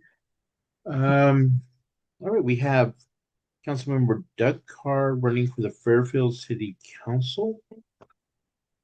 I will give you the same spiel I've been giving all day, so my colleagues are tired of hearing it, but you'll have up to 2 minutes for your opening remarks, followed by up to 8 minutes for questions from members. I will start the timer when you begin speaking, So whenever you are ready, please begin. Okay, I'll begin. I know I'm the last one, so thank you for that. You guys get to take it off after here. But the reason I'm running again is because not only being a Fairfield native, being here 62 years, I've got I do a lot of extensive study and reading on upcoming events, pay attention to our budget. My professional life as a licensed counselor with the courts gives me a whole other insight on some of the Fairfield's issues, such as homelessness, housing, and also the small business problem that we have keeping certain places open. I at first I wasn't going to run, but looking at opposition, I feel that the council that we have right now works so good together, and we're really able to get things done and move Fairfield forward. As far as it goes is looking up initiatives. I think that this is going to be an important time, the next 4 years for Fairfield especially. And I think I'm the best person to be there, level-headed and open-minded to the changes that are coming. And thank you for inviting me today.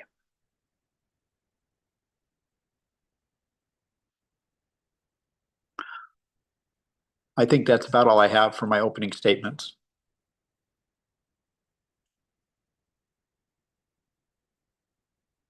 But I got 25 more seconds. Okay. Yeah, I think that's about all I got. I do have to state that I've been real busy the last couple of days campaigning. I am going door to door. I just got my all my signs up today. I even got the blisters to prove it. And it's going to be quite a campaign. There's 3 of us running for my district. I'm not sure of one of them. The other one is a MAGA Republican that I know, my main opponent, and he's out working pretty hard campaigning as well. Okay, let me reset our time. I realized that I had clicked the stop when I thought you were done, so that last sentence you got for free. Let me see. Our first question is you're on record as endorsing Republicans in some local races. Why would you choose to endorse a Republican over a qualified Democrat in a contested election, such as the example given was Amy Sharp running for the County Board of Education? And you're saying I supported Amy over a Democrat? Is that what you're saying? Yes, that is correct. Well, she's actually was a friend of mine, and her husband is helping me with my campaign. But also, I just like some of her views better. But knowing her for the length of time I have, and as a friend, there was a little bit of an obligation there, I believe. I don't think she's a staunch Republican either. She's more middle of the road. And when I talked to her about certain policies, they just made more sense for Fairfield and her position than her opposition did. Okay. What is your opinion of the shipbuilding facility on the Delta in Collinsville? Well, as you may or may not know, I'm a construction guy. Is my past. I'm supported by the Labor Council and all the unions. I worked as a journeyman painter for 24 years. I grew up in Fairfield, and we had Kaiser Steel, and we had the shipbuilding and ship maintenance yard in Mare Island, and I worked at both. I'm not 100% on board with it being there, but I am 100% on board of economic development and needing jobs, especially high-paying blue-collar jobs. Not everybody is going to go to college, and I think that the state of things now with so many college degrees and not enough jobs, we need that kind of work.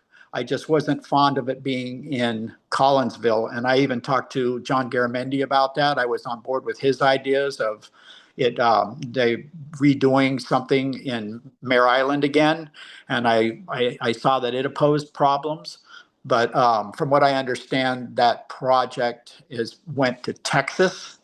I know they're still trying to revamp some kind of shipyard out there. I'm just not sure exactly what it entails.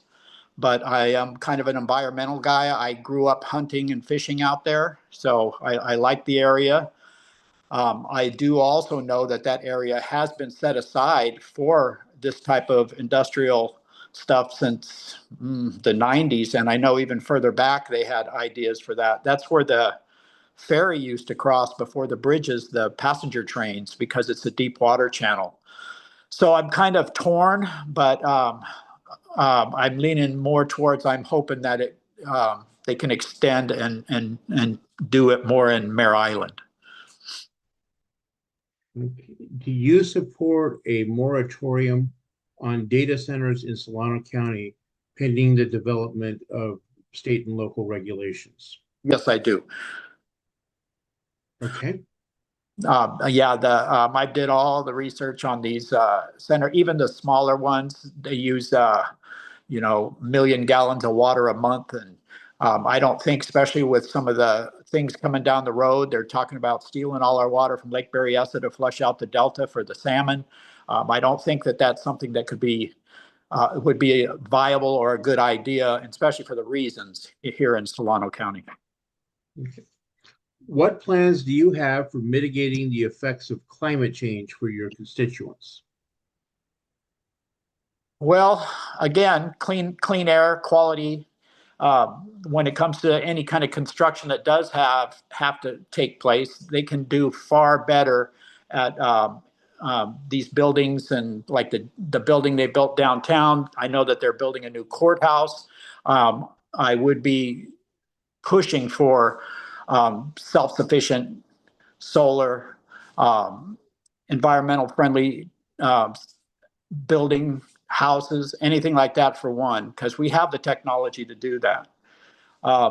Also, there is an issue with the wind generated and the renewable power out there, Rio Vista and all that. And there's been talk they're closing it down. I would be for keeping that open rather than any other kind of power slate coming through. And, public awareness. Be sure that anything that does come that is environmentally unsound, that my constituents and the people of Fairfield are educated on it. What would you do to increase housing resources for the elderly community in Fairfield? Well, I would be 100% pro that, getting close to retirement myself. I know that we have a few now that, but we could always use more 55 and older type townhouse development. But the problem is the price. We have to work on, again, economic development, bring in more businesses to bring salaries and pay up to where we can afford these kind of things. But I would do whatever would be necessary. I think the percentage of us boomers is getting pretty big. Somewhat related question. How are you addressing the unhoused population in Fairfield? Well, I work on that from my professional standpoint. I keep people from being homeless all the time. Like I said, I'm a counselor. I specialize in mental health and substance use disorders. I also was a big lead on our Vista Ridge project that got permanent supportive housing here in Fairfield, Danco. I helped bring that in at my detriment. I took a beating for that one. But I'm also sit on the board of the JPA, the Cap Solano. And what we do there is make sure that there's funding for homeless housing, and that kind of stuff. Also, programs. Programs are very important. I'm a program guy. I've ran programs. I used to run Healthy Partnerships, which was one of the largest mental health, substance use, and DUI schools in Solano County. Then I went on to work at probation, doing all their treatment. and case management, and then on to the sheriff's department, where I went into the jail and with the treatment inside the jail and case management, and now I'm the case manager for the collaborative courts for Solano County. So quite a bit, actually, more than probably anybody else on the dais. I work on housing and getting people off the streets.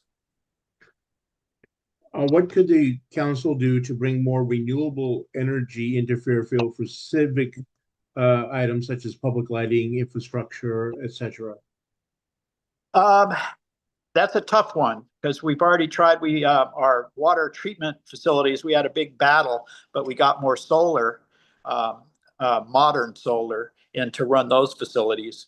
But that's one of the things, and also have easy access to solar for housing. And then our power grid is needing an upgrade, and we're going to have to take a hard, long look at how we're going to be able to do that. I know that Traps Air Force basically only has one extension cord, you can say, and we are going to have some power issues on any more development in this area. We are going to have to take a real hard look at that. I don't have all the answers on exactly what can happen, but renewable energy is something that I would be behind 100% over any other kind of process. Well, 8 minutes goes by very quickly, so I want to thank you for taking the time to join us this afternoon and share with us your thoughts on the race. We will be voting on our endorsements at the end of today's meeting. So as soon as we have a chance to verify and tabulate the results, we'll be sending out an announcement. So you should probably look to see something sometime either late this afternoon or this evening. And I'll be notified by email? Yes.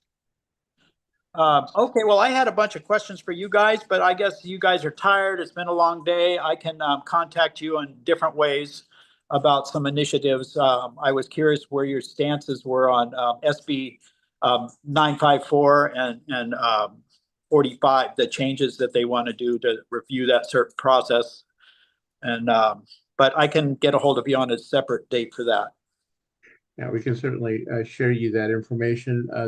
This committee has taken us, as Glenn is posting, that we have taken a stance in support of SB 954 and opposed to Prop 45. I am exactly the same, and that's what I wanted to ask you. So we're on the same page there. All right. Thank you again, and have a good rest of your day. All right. Thank you. Okay. Next up, we have running for Vallejo City School Board, Jill Brown. So if we can bring her in and spotlight her.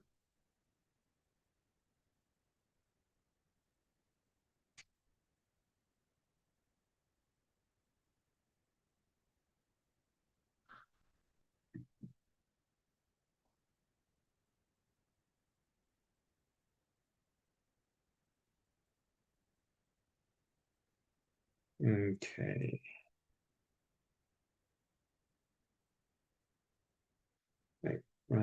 Ms. Brown, if we can get you spotlighted and camera on, microphone will be good to go.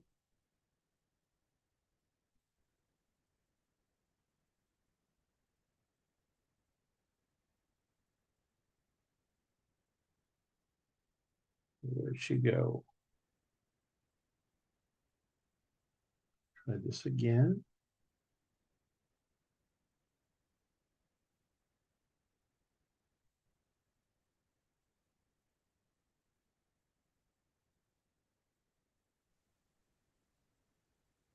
All right, all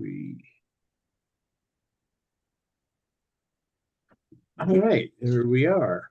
Hello. Oh, good afternoon, Ms. Brown. Thank you for joining us.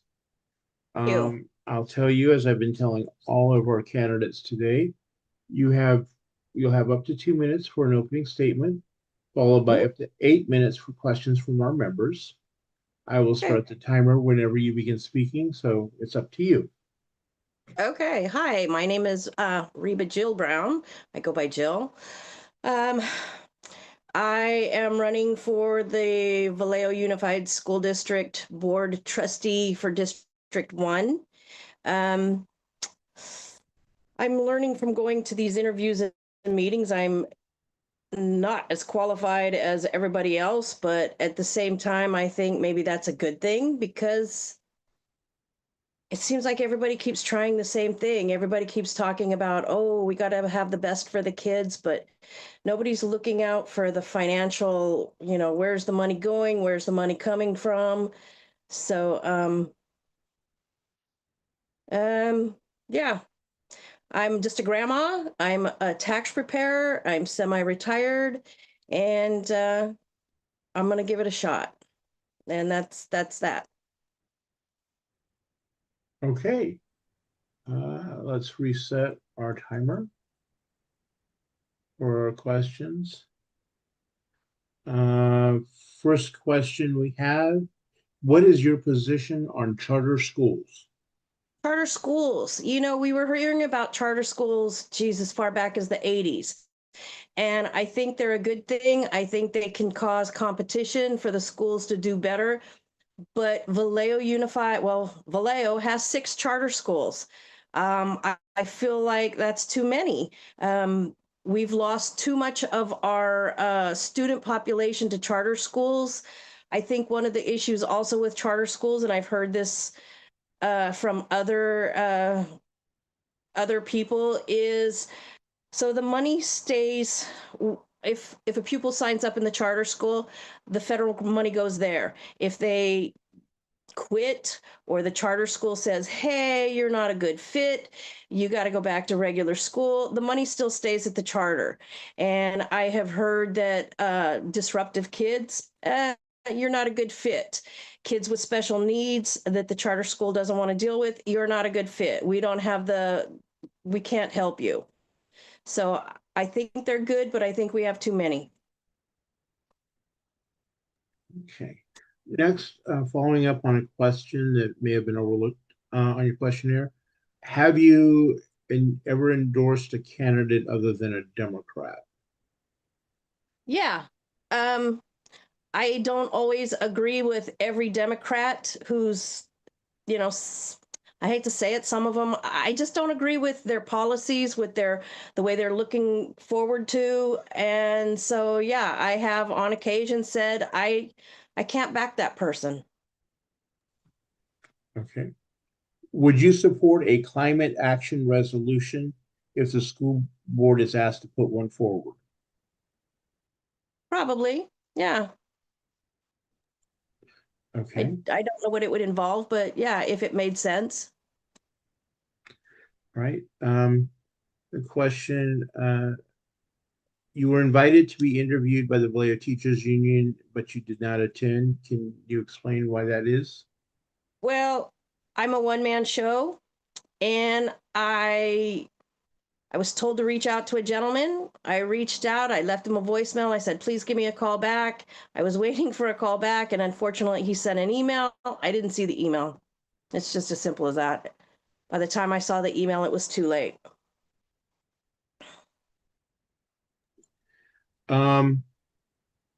What proposals do you have to support unhoused students?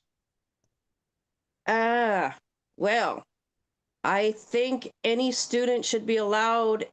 If a student walks up to the school with their parent and says, hey, I need to put my kid in school and we're unhoused, they should be allowed in. I don't think a lack of an address should say you're not allowed in our school.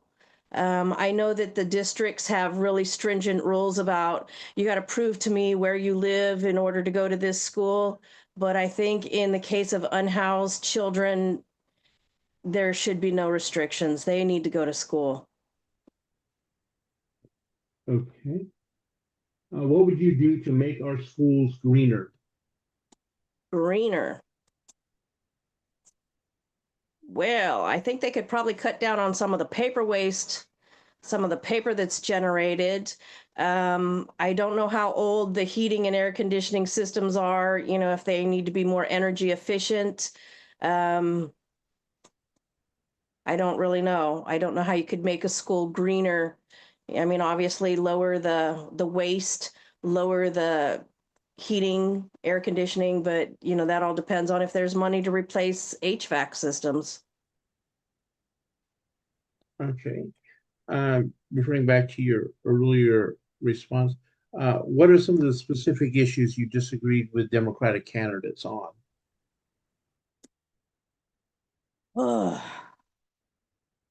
Some of the gun control, some of it, not all of it. I was not raised here in California. I was raised in the Midwest. So I have a different approach to that only because I was raised in a totally different environment. I was raised in Montana, North Dakota, Idaho, and it's just the way I was raised. So some of that,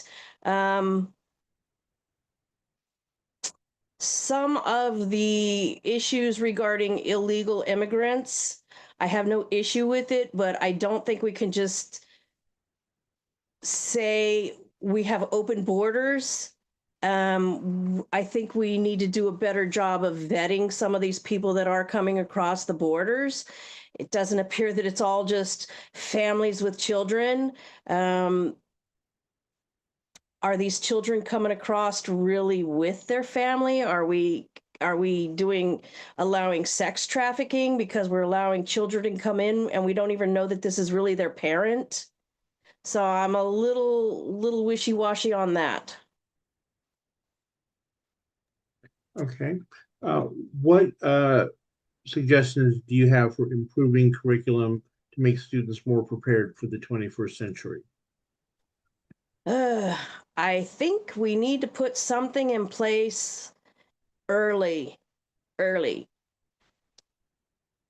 reading efficiency rate is, according to the paperwork I got at the board meeting, 26.46%.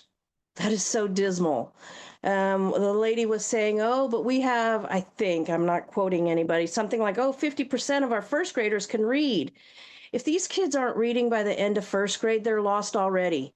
And we can throw all the money we want to throw at these kids in middle school and high school. If nobody is working on their reading skills early, first through third grade, we've lost them. We've totally lost them. And the same thing with math skills. I hate this new math. As an older person, there's times I can't understand the new math. It's like, why isn't 1 + 1 just 2? And I don't know how many parents have had issues with it, but it's some craziness. But I think the biggest problem is we're not making sure they're leaving by third grade reading. We can't have a 26% reading proficiency rate. So we got 84% graduation rate. But what, 20 of those kids can read proficiently? And what percent? 19, not even 20%, maybe 15% can do basic math. So I think we need to focus more on the young kids and get them coming up more educated, if that makes sense.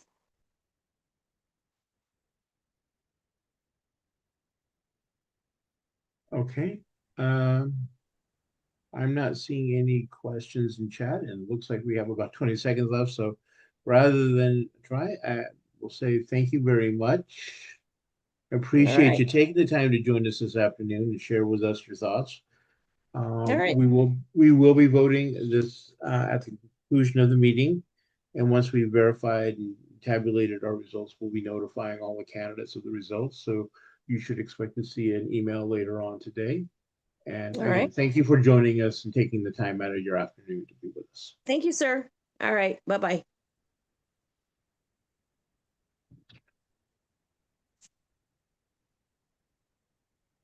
Right, everyone. That was our last candidate of the day. Let me find the access code again.